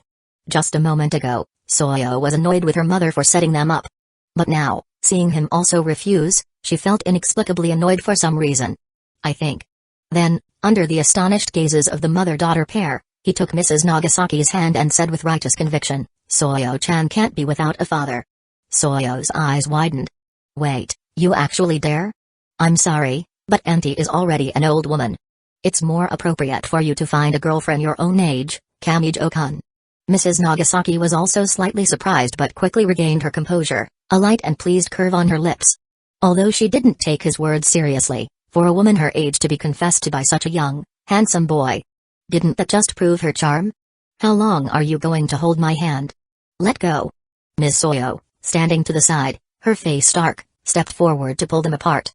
However, her actions were met with a knowing, suggestive gaze from her mother. Didn't you say you didn't like him? Why are you acting so possessive now? Forget it. She can think whatever she wants. It's getting very late now. If you don't mind, Kamijo-kun, why don't you rest here for the night? The three of them were no longer chatting downstairs but were inside Soyo's home. It was a duplex high-rise, overlooking the sea and the river. And faced with her mother's offer for him to stay, Soyo surprisingly did not object. After all, he was the one who brought her home. Now that her mother had made the offer, it would be unreasonable for her to refuse. And although she had no fond feelings for this bizarre creature, Soyo subconsciously trusted him, never once suspecting him of having any malicious intent. Then I'll have to impose. Seeing that Soyo wasn't chasing him out, Kamijo Matsumi was happy to save himself a trip. Then I'll go prepare dinner. You two can chat. In reality, Soyo was always the one who cooked in this house. But with him here today, for her to sit there while her daughter cooked, Mrs. Nagasaki felt that what little dignity she had as an adult would be shattered into dust. Therefore, she gave the two a suggestive look and went straight to the kitchen. I must say, Mrs. Nagasaki is still quite the charming woman. Kamijo Matsumi remarked, watching her back. If you dare make a move on my mother, I'll kill you. Soyo's stance on this was crystal clear. In response, he said with a perfectly straight face, Soyo-chan, do you want a little sister? Unsurprisingly, he was then pinned to the sofa by the angry Ms. Soyo. Do you really think I don't dare to hit you? Soyo's face was dark, her fists clenched tightly. When it came to him, words were useless. She had to strike with a heavy fist. I surrender. Faced with Miss Soyo's threat of physical violence, Kamijo Matsumi, whose combat power was less than that of a wet noodle, immediately chose to surrender. Soyo snorted at the sight, her mood improving for a moment. Yes, truly for only a moment. Am I interrupting something? Hearing her mother's voice, Soyo turned her head as stiffly as a puppet. Then, she finally realized just how suggestive her position was, straddling him on the sofa. Afterward, as if she had been electrocuted, the girl shot off his body, her face red as she was rendered speechless. What on earth was I doing just now? No matter how angry I was, I shouldn't have done something so out of line. No, you've come at the perfect time. Finally freed, Kamijo Matsumi sat up and said this to Mrs. Nagasaki. What would you two like to eat? She had really just wanted to ask this, but she hadn't expected to walk in on such an explosive scene. She was only gone for a moment, and they already dared to do this. With Soyo taking the lead, no less. If she hadn't come back at all, she couldn't even imagine what the two of them would have dared to do. And they still say they're just ordinary friends? However, Miss Soyo was currently in a state of self-doubt and probably had no mental energy to spare for her mother's thoughts. Hamburg steak. In the end, it was Kamijo Matsumi who broke the somewhat awkward silence between the three. Watching Mrs. Nagasaki leave again, he also remembered to send a message to Matsumi Wakaba. Big capitalist, I'm not coming back tonight. Staying at Soyo's. On the other side, Matsumi Wakaba looked at the message he sent and silently typed a question mark. I asked you to comfort Soyo, so how did you end up comforting her all the way to her house, and now you're even staying over? She didn't even dare to think about what he was planning to do next. But soon, she cleared her mind. It's normal for friends to have sleepovers. As long as I don't see any cream puffs. Both of them are pure and innocent. Chapter 31, Matsumi-chan, how is Soyo? After thinking for a moment, Precious Matsumi still chose to ask about her friend. Seeing the message, Kamijo Matsumi raised an eyebrow. He looked at Miss Soyo beside him, the blush on her face not yet fully faded, took a picture, and sent it to Matsumi-chan. Big capitalist, your friend looks very receptive. Matsumi-chan, looking at the photo of Soyo, whose eyes seemed to hold a hint of spring, Matsumi Wakaba fell into silence. In such a short amount of time, what on earth have you two been doing behind my back? However, due to her personality, she ultimately chose to ignore this question. As long as Soyo was okay, that was all that mattered. Matsumi-chan, that's good. Good night. After sending the message, Matsumi Wakaba put down her phone and looked at the sumptuous meal she had prepared on the adjacent table. When she was at home before, she was always alone. She should have been used to it by now. So why? Do I feel a little lonely? Matsumi Wakaba scratched her head, feeling that her long, vibrant green hair looked unexpectedly conspicuous at this moment. What are you doing? On the other side, Soyo had also noticed Kamijo Matsumi's little action. When she saw his conversation with Matsumi-chan, another round of bickering naturally ensued, until Mrs. Nagasaki came over, at which point Soyo angrily unclenched her fists. As for her mother's knowing, suggestive gaze, Soyo was used to it. She can think whatever she wants. I've given up. Kamijo-kun, how is my cooking? A perfect 10, or perhaps even a 9 out of 10. Delicious. Although it was just standard home cooking, Kamijo Matsumi wasn't a picky eater. Besides, who could refuse a lovely married woman looking at you with such an expectant expression? He felt that he had a responsibility to give Soyo a complete family. It's actually just average. Soyo's cooking is much better than mine, you know. He didn't doubt this. After all, Soyo was the real chef in this house. In contrast, Mrs. Nagasaki usually acted more like a child crying to be fed. Whoever marries Soyo will be truly lucky. Mrs. Nagasaki still didn't forget to promote her daughter. After all, Soyo was clearly different around him. Mom, can you please just eat properly? Soyo, sitting to the side, naturally reacted.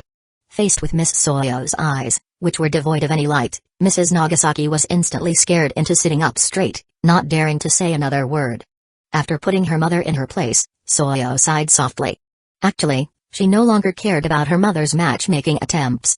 She just felt that, compared to herself, her mom was in more danger. After all, with a guy like him, anything was possible. She did not want to come home one day and see a certain scumbag attacking her own spawn point. Thinking of this, a chill ran down Soyo's spine. But looking at her mother, the girl's gaze softened. Given her mother's 24 out of 7 work schedule, she rarely had opportunities for companionship. Although there was a certain bizarre creature bothering them now, it wasn't a big problem. Probably. It's so late, you still have work for me to handle? And I thought I was on vacation today. Seeing her mother frown as she stood up to answer her phone, the smile on Soyo's face gradually faded. And the final result was as expected. I'm sorry, Soyo. Mom has some work matters to attend to. You and Kamijo-kun go ahead and eat. It's okay, Mom. You go ahead. Busy. Being busy is good. Soyo forced a smile as she said this, but the disappointment in her eyes was hard to hide. At this moment, Soyo was finally acting like a daughter. Not the mother who could tolerate even her own parents' antics. Watching the exchange between mother and daughter, Kamijo Matsumi, standing to the side, found the situation hard to stomach. Do you really have to follow the script so closely, Mrs. Nagasaki? Soyo's mom being suddenly called away for overtime, and Sakiko's dad stealing his daughter's money. These were the two classic delicacies one simply had to savor when experiencing MyGO. He had now tasted a classic. Watching her mother's retreating back, the disappointment on Soyo's face was no longer possible to conceal. In truth, it wasn't that she didn't understand her mother.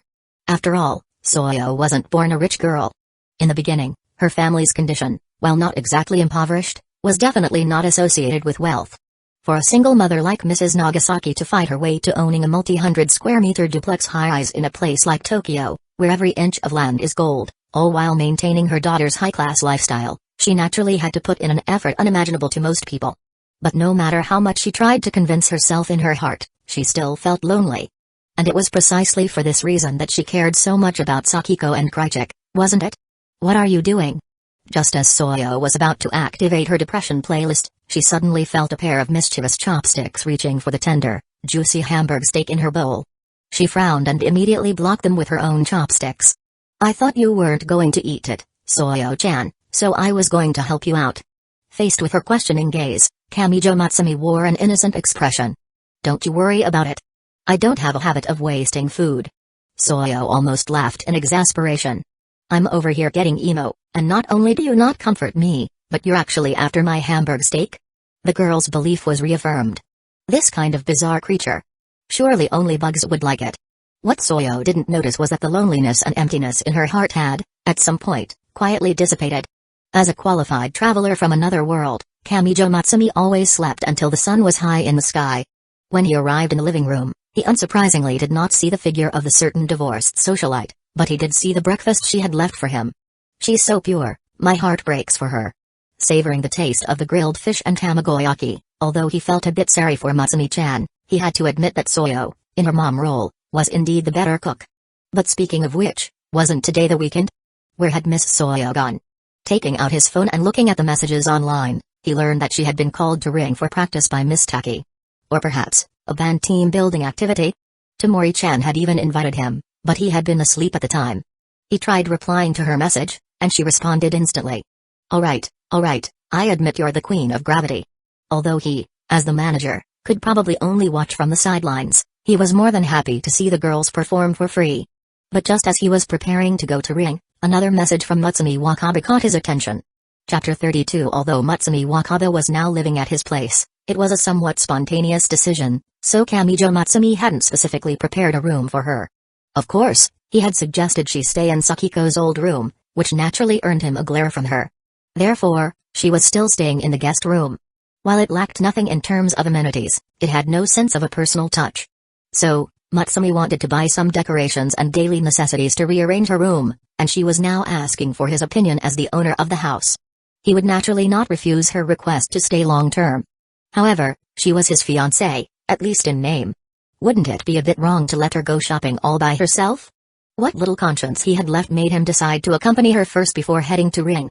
And so, after sending a message to Tamari that he would be late and arranging a meeting spot with Matsumi Wakabe, he set off. Perhaps because Soyo's house was relatively close to their destination, he ended up arriving first. Waiting for a little while was no big deal for him. The only headache was the constant stream of flirtatious women who came up to hit on him. After all, even Soyo's evaluation of him was that his personality was hard to describe, but his looks were impeccable. These women would come up with all sorts of lines, full of suggestive hints. He, of course, fended them all off. After all, a boy has to protect himself when he's out and about. Just as he was getting tired of it, Matsumi Wakabe finally arrived. Perhaps because it was the weekend, she wasn't wearing her Tsukinamori school uniform, but a light blue plaid dress. It was a style she often wore, but it looked very cute, almost like An exquisite doll. At the very least, all the other women around seemed to know they were out of their league and retreated upon seeing her. Matsumi. Seeing him, she gave a small nod, but her heart was in a bit of a flurry. After all, she hadn't expected him to proactively offer to accompany her. Her social circle was extremely narrow. Even within Krychek, the only ones she could be considered good friends with were Soyo and Sakiko. Soyo spent her day psychologically manipulating her to contact Sakiko. As for Great God Saki, there was even less to say. Even the white Sakiko of the past had at most organized group activities for everyone during the Krychek era. The current black Sakiko, who would glare at you for the slightest wrong word, was even more distant. As for her comedian father, the only evaluation one could give was that he was indeed very humorous when it came to being a dad. Therefore, this was truly a first for her. Precious Matsumi, you're finally here. He was, of course, unaware of her complex inner turmoil. He took her and fled from the prying eyes of the other women. Their destination was a large department store, as it would offer more choices. What do you want to buy later, Matsumi-chan? I remember the things over there are quite nice. Faced with his rare, serious suggestions, Matsumi Wakaba seemed to have her head in the clouds. Insufficient first date material loaded. CPU is a bit overloaded. And because of her family background, she also had a very prim and proper personality. Since her fiancé had taken the initiative to come out on a date with her, she naturally couldn't let him down. But what was she supposed to do? She had no knowledge in this area. She looked around and noticed the couples holding hands, exuding a pink, romantic aura, and found her inspiration. Couples hold hands on dates. As a fiancé and fiancée, we should theoretically be even more intimate, so. Matsumi-chan? Suddenly having his hand taken by her, he turned his head in confusion. What is she doing all of a sudden? Holding hands. The expression on her face was as calm as if she were discussing an academic topic. This is what lovers do on dates. Matsumi-chan, you're so smooth. He never thought he would one day be on the receiving end of her advances. Are you like this with Soyo too? She suddenly wanted to fling his hand away. Even a doll who didn't understand romance could feel that the boy was being a bit too dense. Seriously, how does he see her and Soyo? You and Soyo are different.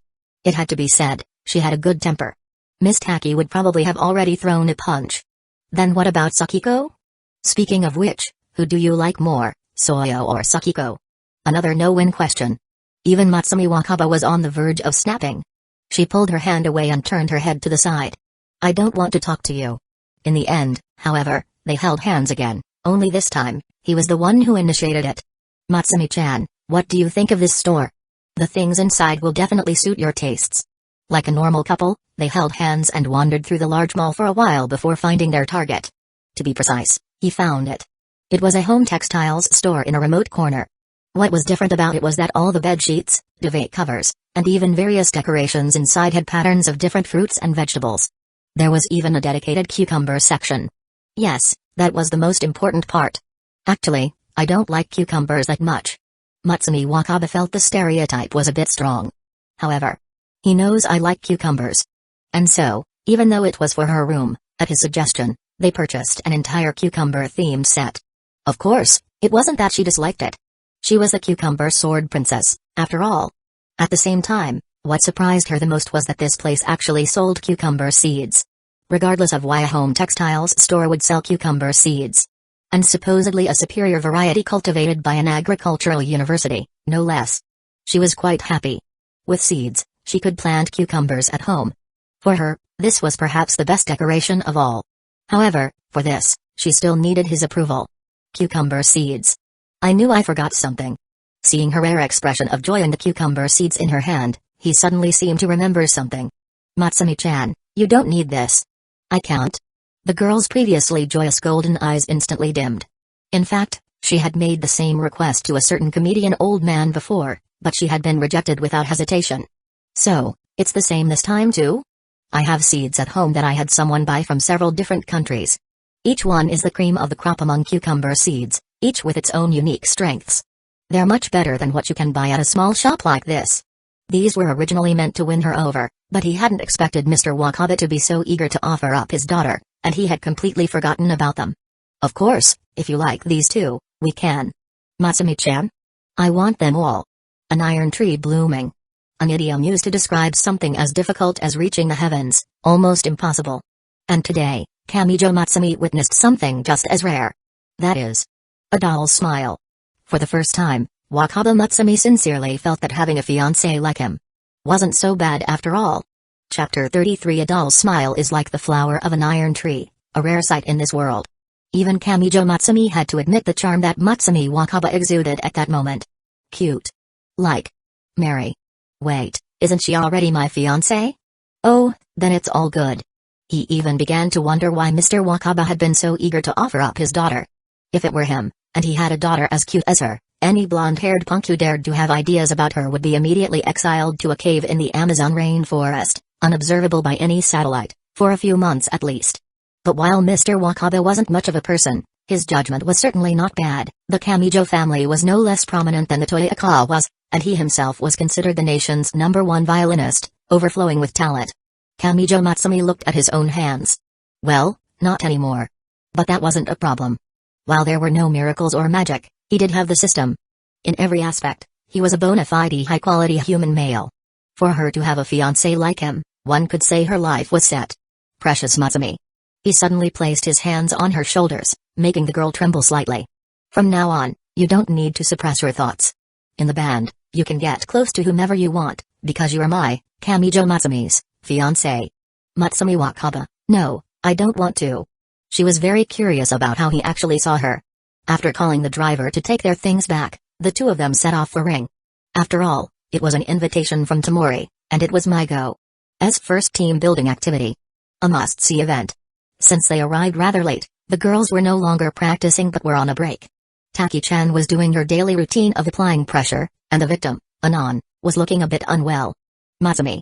Tamari was the first to notice him, and the look in her eyes felt as if he had been hit by a gravity spell. Then there was Soyo. She noticed Matsumi Wakaba by his side, and her feelings became a bit complicated. After all, the two of them had practically had a falling out last night. She wasn't sure how to act around her now. But soon, Soyo wouldn't have to worry about that anymore, because she noticed their intertwined hands. Matsumi-chan. Miss Soyo's pupils constricted, her mind going blank for a moment. What just happened? How did those two end up holding hands? Soyo felt like she had missed an entire season. After all, even as girls, she had never held hands with Matsumi-chan in such a Yuri-like way. Hearing Soyo's whisper, filled with complex emotions, Matsumi Wakaba subconsciously pulled her hand back. But soon, she felt there was no reason to do so, and she took his hand again, holding it even tighter this time. The hope that had been suspended in Soyo's heart finally died. Is Matsumi-chan making a statement to me? Things that are easily obtained are never cherished. It is a fundamental flaw of human nature.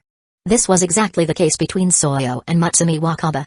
She had always been quietly by her side, so Soyo had taken it all for granted.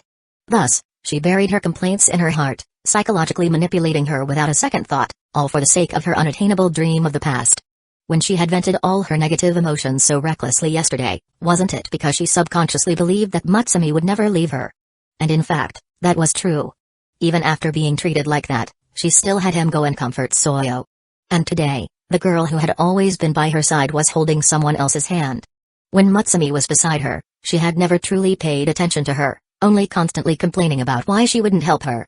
It wasn't until the day that girl finally left that she understood what kind of mark that inconspicuous figure had left on her heart.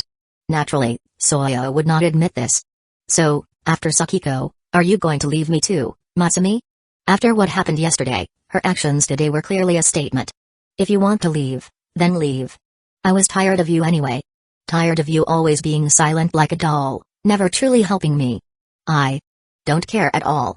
However, despite thinking this, the resentful look on the girl's face was impossible to hide. Faced with Soyo's divorced, resentful woman glare, Matsumi Wakaba seemed to want to say something but held back. Seeing Soyo like this, she should have been worried. And while that emotion was there, why was there also a strange sense of relief in her heart? Matsumi Wakaba, she silently stayed by her side while she was sad, but her heart was only filled with the white moonlight of the past. It wasn't until one day she finally left that she felt regret. Is the doll also breaking? Confused by her own feelings, Matsumi Wakaba could only squeeze his hand tighter in the end. Children, I'm home. While the two girls were lost in their complex emotions, Kamijo Matsumi smiled and greeted Tamari and the others. What's wrong with Chaya? The moment she saw him, Taki immediately shifted her focus. Her performance during practice today was on a completely different level from yesterday. She said it has something to do with you? Although Ano-chan's performance yesterday was brilliant, they both knew it was thanks to a miraculous system item. Once the item's effect wore off, she was immediately exposed. Of course, it wasn't that Anon had gained nothing at all. Having reached that level, even after the effect wore off, she still retained some knowledge and feeling. At the very least, compared to her previous half-baked understanding of the basics, she could now play normally. But it was still a world of difference from yesterday. Taki was naturally dissatisfied, suspecting that Anon was messing with her. Ano-chan, of course, couldn't explain her predicament. What could she say? I used a cheat last night, and now that the cheat is gone, I suck? Putting aside how embarrassing that was, Taki would have to believe her first. So in the end, from Anon stammering, Ms. Taki vaguely got the information that it was related to him. Noticing his gaze, Anon shot him a look begging for help. It's your item, so you have to be responsible for after-sales service, right? How was I supposed to know that thing had a time limit? I had a great time during the recording yesterday, but now that my real skill level is exposed, I'm completely lost. It's because I used a magical item on Ano-chan yesterday that gave her guitar skills beyond her level. Wait, I asked you to get me out of this, and you actually just said it? Do you have to be so honest? By the way, what the heck was that sticker yesterday? Was it high-tech, or is there really magic in this world? Huh? Anon had actually experienced the sticker's effects. Taki, on the other hand, naturally wouldn't believe such a ridiculous reason, even if it was the truth. Chapter 34. So maybe Ano-chan just isn't feeling it today? That sounded like a joke, and a lie was obviously not going to convince Taki. After all, Anon's performance yesterday was on par with Rana's. Compared to today, she was like a completely different person. Speaking of Rana, however, the Persian cat approached Kamijo Matsumi directly and stuffed a piece of candy into his hand. Without a second thought, he popped the candy into his mouth. TSK. Matcha flavor. He frowned slightly. Seeing him eat her candy, Rana fell silent. You're eating my candy? Anyone who knew her would understand that she wasn't trying to treat him to candy, she wanted him to feed it to her. The noble cat would not stand for such injustice. She immediately reached out to snatch the candy back from his mouth. In response, all he had to do was hold her head, and Rana could only flail her short arms in impotent rage. Seeing him teasing the cat, Anon, who was standing to the side, couldn't take it anymore. She was getting her scalp numbed by Taki's pressure and was counting on him to save her. And he was over there teasing a cat? In a sense, he was the one who helped her form this band. Her acceptance of Soyo and Taki, her choice to join this band full of relics from a former group. A large part of it was because of him. Therefore, for her to be getting pressured by Taki while he was off teasing a cat, she instantly felt it was unfair. Seeing how happy he looked was even more unbearable than being lectured by Taki. Don't keep picking on me. I'm already trying my best. Seeing Taki's pressure shift back to her, Ano-chan chose to divert the disaster this time. Speaking of which, you were so late today, Kamijo. Aren't you being a little too carefree? As Anon said this, she suddenly felt a genuine pang of annoyance. She was over here practicing hard and getting pressured by Taki, while he was out on a date with a high-class lady from Tsukinamori. Remembering how the two of them were holding hands earlier, Anon felt inexplicably uncomfortable. You're right, but I'm the manager. I don't need to practice, dear. That's just how managers are. All you girls need to do is practice with all your might. As the manager on a date with Precious Matsumi, I have many more things to consider. You say you're the manager, but I haven't seen you do anything at all. Hearing him say this, Anon felt even more annoyed. Anon, do you really think my job is as easy as you imagine? In response, he suddenly put on a serious expression and asked this question back. His serious attitude, in turn, made Anon a little less confident. Could it be that he has been secretly working hard in places she didn't know about? My easy life is beyond your imagination. Can I hit you? Anon felt that she would never trust this guy again. No. Looking at his smiling face, Anon ground her teeth in frustration. We're all members of the same band. How come you're the only one who doesn't have to do anything? She gave up trying to find a reason and decided to just forcibly drag him down with her. You're going to train too. I'm the manager, you know. So what if you're the manager? Learning a bit more about instruments would be beneficial for your work. How about you learn the guitar? I'll teach you. The girl's face was filled with a faint excitement. The rain she has been drenched in, Kamijo Matsumi cannot be spared from it. Although her skill level wasn't great, teaching him the basics was no problem. That Matsumi doesn't need to. Faced with Anon's malicious intent. Before Kamijo Matsumi could even speak, Matsumi Wakaba rejected the offer for him. After all, she knew it wasn't a matter of whether he wanted to learn or not. He had basically said goodbye to musical instruments for the rest of his life. Besides, if he could perform at his original level, all of them combined wouldn't even be able to touch his shadow. Let's forget about the guitar. Instruments aren't suitable for me right now. Faced with Anand stepping on his landmine, he seemed completely unfazed, still wearing a smile. And although I'm just the manager, I do know a thing or two about music. I can sing a little. Sing? You? Anand looked at him with a skeptical expression. She remembered that he had said before that he couldn't sing. So is he just being stubborn now? Soyo, on the other hand, had no doubts. This guy's rendition of Haruokage was in no way inferior to Tamari's. Oh no, those bad memories are coming back. Really? Then why don't you sing for us, Mr. Manager? Anand said, her tone dripping with sarcasm, certain of the outcome. Why not? At this, he raised an eyebrow, a strange smile playing on his lips. Wait, you're actually going to do it? But soon, the expression on Anand's face turned to excitement. Since he wants to embarrass himself, she can't be blamed for it. There's a practice room right next door. Shall we go now? He had no objection to this, but Taki frowned. Chaya, we still have to practice. Why are we suddenly going off to play? It's more efficient to balance work and rest. Anand said, having her reason ready. Besides, the most important thing about being in a band is having fun. There's no need to be so strict on the very first day, right? Although her main goal was to see him make a fool of himself, she also wanted to escape practice. She had only wanted to be a slacker, but Taki was acting as if they had a competition tomorrow. That serious look on her face was scarier than any teacher at school. Seeing that Tamari, Soyo, and the others shared the same sentiment, the isolated Taki could only agree. Speaking of which, I don't usually listen to boys' songs. Can you sing a Sumami song, Kamijo? Perhaps because she felt she was about to collect some embarrassing history on him, Anand was incredibly excited. She fiddled with the tablet for song selection as she asked. Does Ano-chan really want to hear me sing that badly? The girl was unaware that this was a certain person's final act of mercy. If you can't, you don't have to force yourself, you know. Miss Anand was clearly getting cocky and forgetting herself at this point. I happen to have an original song right here. In this world, at least. Rana-chan, be my accompanist. He had just successfully bribed the cat with a cup of matcha parfait.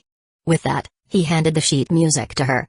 Looking at the paper with the 3 large characters for marriage registration written on it, a question mark appeared above Rana's head. Clearly, for a cat, understanding this thing was a bit difficult. This is. What are you trying to do to the stray cat?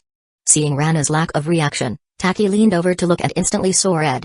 Good grief. You won't even spare a cat? Are you even human? Rana, meow meow meow. Sorry, wrong one. Seeing this, Kamijo Matsumi quickly swapped it for the correct sheet music. He had too many of these things in his pocket, he had grabbed the wrong one by mistake. With a real sheet music in hand, the genius cat finished reading it in no time and picked up her guitar. With everything ready, the smiling Kamijo Matsumi took one last look at Anand, then shakily brought a microphone to his lips. Seeing this, Miss Ano felt a strange, inexplicable chill. And as Rana's intro began, he slowly opened his mouth. Chapter 35 I used to have excellent grades. The student council was mine to command. Thought getting a diploma abroad was like a vacation. It had to be said, Rana was truly a genius-level guitarist. After just a brief glance at the sheet music, the music she produced was nearly flawless. Combined with the pleasant melody, even Taki had to admit that it was an excellent original song. However, why did the lyrics sound so strange? They were too plain and straightforward, not even resembling a proper song. Could it be that Kamijo Matsumi is only good at composing music, but not at writing lyrics? Anand didn't know the answer to this question, nor did she want to. In any case, she was already starting to panic. Although she couldn't tell much from these few short lines, she could already feel a wave of malice coming straight for her. Got the offer from my dream school. The Commonwealth beckoned to me. Happily sent myself off with a ticket in hand. This isn't right. Who's trying to ruin me? Kamijo Matsumi, it's you, isn't it? Although the amount of information revealed was still small, the sense of déjà vu was too strong. In any case, Ano-chan was already sweating profusely. Just then, the melody of his singing grew more intense. I passed the ELTS, but couldn't understand the classes. Actually, my name isn't Ann, but how do I tell you that? I get it. Please stop roasting me. Compared to Tamori and the others, who still looked confused, Anand had completely understood what he was singing about. At this point, she was already regretting her earlier actions. Why did she have to provoke him for no reason? Is he someone a person of my level can afford to provoke? The words in England. I couldn't recognize a few. Should have just gone to Hanasakigawa instead. Now it was Taki's turn to frown. What's wrong with Hanasakigawa? Are you looking down on Hanasakigawa? I contacted a travel agency. Booked the return flight. Dreamed of leaving Asia for Europe.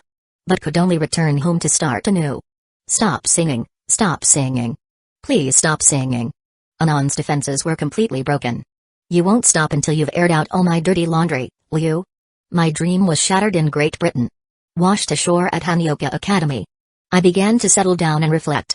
But Anand's prayers were useless. Listening to her embarrassing past being mercilessly exposed, she was cringing so hard she could have carved out a live house with her toes. Of course, besides embarrassment, there was also panic. Wasn't the whole reason she came to Hanyoka to avoid facing her past and running into her old classmates? Why on earth did she have to provoke this guy? Anand once again regretted her earlier actions. To her relief, however, the other girls all looked confused by the lyrics and hadn't connected them to her. Good, good. I'll just be a little submissive later. I just hope he'll leave me some face. But just as she breathed a sigh of relief, she met the thoughtful gaze of Tamari. Although the lyrics seemed to come out of nowhere, her intuition told her that he was singing about a certain pink-haired girl. The intuition of a Denpa character like Tamori was just that unreasonable. Faced with Tamori's gaze, Anand completely panicked. Did she figure it out? That can't be right. He didn't use any names. Hooked up with all the students and teachers in the school. The little sister at the desk in front of me has a huge secret crush. Hit on the rich girl next door after class. Anand, who was already panicking from Tamori's stare, heard this slander. And her face instantly darkened. Hooking up and hitting on people? When did I ever do such things? He makes me sound like some kind of Yuri pervert. And Tamari, sitting next to her, looked thoughtful as she heard these lyrics. The girl at the desk in front of Ano-chan. Isn't that me? I have a secret crush on Anand? The image of Kamijo Matsumi and the words he had said before appeared in Tamori's mind, and she subconsciously scooted a little to the side. It's better not to get too close. It wouldn't be good if Matsumi misunderstood. Are you serious with that scooting away? Watching Tamari's movement, Anand faded into grayscale. I'm really not a lesbian. He's slandering me. He's slandering me. Blinded by vanity. Only thought about forming a band. He's still going, he's still going. I held hands with a gravity girl. But didn't expect to run into her dad. Why do I find you so off-putting the moment you open your mouth? Even my English classmates were easier to talk to. How does he even know my thoughts so clearly? Is this guy a worm in my stomach? But, those lyrics. Anand subconsciously glanced at Taki, only to have the annoyed girl glare right back at her. Yeah, he's not wrong. Miss Taki scratched her head, feeling inexplicably angry. I feel like I'm being insulted. Is it just my imagination? Fantasized about being the lead guitarist and stealing the show. Turns out it's Form Masters protecting me, a little clown. If Taki's part was just a light drizzle, Kamijo was now forcibly pressing a bright red nose onto Anand's face. Kamijo Matsumi Chai Anand I formed MyGO. But got ganged up on by heavy women. First escaped the cage. Only to fall into a black hole. Mon Wed Frisoyo is nostalgic. Tuesday the Satriki's mouth is foul. What kind of god-tier teammates are these? I just want to leave Earth. Dude, are you really just going to name names like that? Although she felt his lyrics made a lot of sense, Anand was now completely panicked. Soyo didn't feel much, at least he didn't directly mention her obsession with reviving her old band. Taki, on the other hand, her face was completely black. She glared at him, grinding her teeth. So my mouth is foul, is it? Played in a band for 2 or 3 years. Only then did I realize we were rehearsing. Rehearsing to be lesbians. No, that's not true at all. All the girls blushed, denying his lyrics. You still dare to pretend you've lost contact. Skipping class, not answering your phone. And just as Anand was anxiously waiting like a death row inmate for the axe to fall, the song came to an end. Don't let me see you at the show. I'll rip off your mask and slap you in the face. That's it. As the guitar accompaniment slowly faded, the girls all felt a little bit stuck, like being stopped just short of the climax. But overall, it was indeed a good song. Matsumi Wakaba naturally had to give her fiancé face and was the first to start clapping. Seeing this, the other girls also began to applaud one after another. What do you mean by that? As the applause died down, the first to attack was surprisingly Taki. Ano-chan, for her part, certainly didn't dare to make a big fuss. My mouth is foul? Are you dissatisfied with me? Taki knew she was blunt and not well liked, but being told so directly still made her feel annoyed. Chapter 36 It's just lyrics. Taki-chan, you don't need to take it so seriously. However, somewhat to Taki's surprise, this time Kamijo Matsumi didn't counterattack directly as he usually did. Instead, he casually tried to brush past the topic. Huh? Do you take me for an idiot? You called me out by name, and now you think you can just fool me? Oh, so you're not? Do you really want to fight? She genuinely wanted to throw a punch. How could this guy be so annoying? Don't feel bad. Being a little dumb is cute too. I like it. Tamari, don't hold me back. Let me kill him. Thankfully, Taki had gotten somewhat used to him by now. Otherwise, she really would have resorted to a full-on brawl. But I never thought a guy like you would have that kind of past. Taki had learned to be smarter. Seeing that she couldn't win the argument, she immediately changed the subject. Going to study in England only to run back because you couldn't handle it. That's pretty stupid. Because Anon hadn't been mentioned by name, and because he had been taunting her directly while singing, she had subconsciously assumed he was singing about himself. Of course, only the emotionally driven Taki thought this. The expressions on the other girls' faces were all a bit strange. After all, both Hanasakigawa and Hanioka were all girls' schools. With a little thought, it was obvious the lyrics couldn't be about him, but Taki probably wasn't in the mood for detailed analysis. Anon, standing to the side, widened her eyes slightly. How did I get insulted again out of nowhere? The girl glared at Taki with a huff. But then Anon had another thought and realized that Taki seemed to have mistaken Kamijo Matsumi for the subject of the song. That's what you get for doxing my embarrassing past. Now you've lifted a rock only to drop it on your own foot, haven't you? Ms. Anon, her wounds not yet healed, was already starting to gloat. You're right. That's just too stupid. However, faced with Taki's mockery, Kamijo Matsumi nodded with a serious expression. Rushing off to England without being prepared for anything, only to run back because you couldn't handle it. What a fool. Alright, so that's how we're playing it? Being roasted directly but powerless to do anything, Anon could only glare daggers at him. You've messed with me, which is like kicking cotton. Even if you scold me, I don't dare to talk back. Is this fun for you? Alright, band members need to get along harmoniously. No fighting, okay?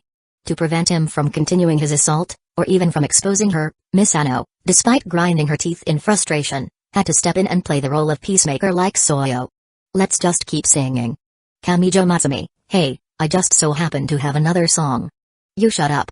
Anon snatched the microphone from his hand. One song had already made her sweat profusely. Another one, and she'd probably ascend to heaven on the spot. Anon swore that for the rest of the day, she would not let this guy touch a microphone again. Next, let's sing a Sumami song. Soyo-chan, want to join? Okay. Anon, having been thoroughly taught a lesson, clearly didn't dare to stroke the tiger's whiskers anymore. She obediently started chatting and singing with the other band members. Watching this scene, a smile unconsciously appeared on Tamari's face. The scene before her reminded her of when Krychik had just been formed. Back then, it was just as warm as it was now. Eh? Tamori-chan is smiling. The same scene seemed to play out again, only this time it was Tamori instead of Matsumi Wakaba. The girls joked around for a while longer. And so, the band's first practice only lasted for half the day, the rest of the time was spent playing around. But at least, everyone had a lot of fun. After seeing Tamari smile, Taki couldn't bring herself to say anything more. By the time the sun had half set, the group finally left Ring. As they were parting ways, Anon looked at Kamijo Matsumi, wanting to say something but holding back, clearly still conflicted about the song he had sung. In the end, however, she didn't say anything. Instead, it was him who smiled and reminded the girls, by the way, the anime we all filmed together is airing tonight in the primetime slot on Fuji TV. Remember to watch it, okay? Eh? Didn't we just finish the voice acting yesterday? So fast? Anon, who had still been conflicted, was instantly distracted by his words. Sorry, but with money, you really can do whatever you want. In fact, the animation had already passed review, all that was missing was the voice acting. As for how he could pull this off, one could only say that in this country, there were very few things money couldn't do. Furthermore, when you're rich to a certain degree, it's impossible not to have connections in that area. Combined with the fact that MyGO was of high quality itself, the rest naturally fell into place. I really want to hit someone. I shouldn't have asked. By the time he got home, the sky had completely darkened. After eating the dinner Matsumi Wakaba had prepared, it was almost time for the anime to air. Precious Matsumi, want to watch together? He asked, inviting her. After all this time and effort, it was finally time to see the results. It was a pity only she was here with him, but that wasn't a big problem. I still have to do the dishes. It had to be said, she was a very diligent and capable girl. You can watch them later. She herself was curious about this anime involving Krychek, so in the end, she accepted his invitation. This is. As the commercials ended, the first episode of MyGO finally began to play. However, looking at the screen before her, Mutsumi Wakaba's pupils constricted slightly. At the same time, Soyo was lying on her bed in her own home, not even wanting to eat dinner. The several hundred square meter duplex high-rise was indeed luxurious, but all she could feel was emptiness and loneliness. Her mother had gone to work overtime, and Kamijo Mutsumi wasn't here today. Wait, it's better that that bastard isn't here. But Mutsumi-chan has probably broken things off with me, and I'm all alone again. Lying in a massive house, Soyo felt as if she had been abandoned by the entire world. She took out her phone. The messages sent to Saki were still one-sided.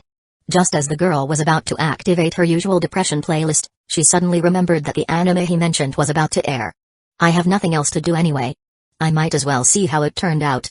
At the very least, it's an anime that she, Sakiko, and Mutsumi Wakaba voiced. If it's bad, I can at least listen to Sakiko's voice. And so, with that thought, Soyo got up, went to the living room, and turned on the TV. However, when the anime began to air, she showed the same shocked expression as Mutsumi Wakaba. The first thing that appeared before her was a blurry traffic light. Then, the picture gradually sharpened, and the sound of falling rain filled the screen. The camera showed some pedestrians, then the reflection of the anime's first character appeared. Afterward, as the camera turned, a brown-haired girl in a Tsukinamori school uniform officially made her debut. And this girl. She recognized her. That's right, it was herself, Nagasaki Soyo. Dude, you didn't even change the character design at all? You just drew her directly? Chapter 37. As the camera gradually pulled back, 3 more girls appeared on the screen. Soyo recognized them at a glance, Taki, Tamari, and Mutsumi Wakaba. Just like her, they were 100% perfect replicas. One could say that anyone who knew them would be able to recognize them instantly. Seriously, you just drew them as they are? Or would model be more appropriate for 3D animation? Forget it, none of that matters. You said it was based on Krychek, but you didn't say it would be this faithful. Soyo felt that her personal likeness rights had been violated. And this scene. She felt an inexplicable sense of familiarity. Saki-chan. The sudden cutesy voice from the TV made Soyo shudder slightly. Thank goodness, you're finally here. Sakiko appeared from behind the door. The Soyo in the anime, hearing the sound, ran up to the blue-haired girl with an excited expression, like a fledgling finally seeing its mother. Why are you so wet? Are you okay? Watching the anime version of herself take out a handkerchief to wipe the rainwater from Sakiko's face, Soyo finally remembered. Wasn't this the scene from when Sakiko quit the band? But was my voice really that high-pitched and fake? Hearing one's own voice from a third-person perspective is a completely different experience. At this moment, Soyo only felt an inexplicable sense of embarrassment. You haven't been coming to school lately, and you haven't been replying to my messages. Watching the anime version of herself, still oblivious to what was about to happen, Soyo's body tensed up. Because she knew what was coming next. Sakiko was about to say the words that would tear Krychek apart, words she never wanted to hear again. No, I can't let her say it. Soyo felt as if she had been transported into the anime, standing right in front of the rain-soaked Sakiko. But what could she do to make her change her mind? Soyo, think of a way to persuade her. Complex thoughts raced through her mind in 1/100th of a second. Her world-shocking wisdom led her to the answer, which was, Sakiko, what will it take for you to not quit Krychek? As long as it's something I can do, I'll do anything. I have something to say today. I'm quitting Krychek. Soyo's voice and the voice of the anime's Sakiko rang out almost simultaneously. When the girl came to her senses, she found that she had, at some point, knelt on the floor, one hand reaching out towards the Sakiko on the TV, as if trying to grasp something. Even Soyo herself couldn't help but blush. She silently stood up and returned to the sofa. It was a good thing she was home alone. Otherwise, this would have been a true social death. At the same time, a certain girl living in a cramped, damp room bit her lip as she watched the scene of herself quitting Krychek on a shabby television. If she hadn't been forced by her circumstances, why would she ever have been willing to leave this band that had brought her so much joy? But she had no choice. Even if she had to do it all over again, she would make the same choice. Because she and they were already no longer people of the same world. As Sakiko announced her departure, the other girls reacted in different ways. Only Mutsumi Wakaba stared out the window, unmoving, as if she had long foreseen it. Wait, why don't we sit down first? Soyo naturally couldn't accept this outcome. She wanted to use a delaying tactic, to figure out the situation before persuading Sakiko to change her mind. Why? Did something happen? Can't you tell us? Or are we the reason? It was clear that the Soyo in the anime was trying very hard to stop Sakiko from quitting. But you were the one who suggested forming Krychek. If you quit first.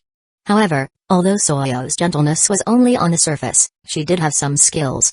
Hearing her words, a flicker of hesitation appeared in Sakiko's previously unmoved eyes. For a moment, Soyo even thought she could make her change her mind. But the Soyo watching now, having already experienced it once, knew that everything she did was futile. Are you really quitting? Tamari is asking you. And aren't you being a little too irresponsible?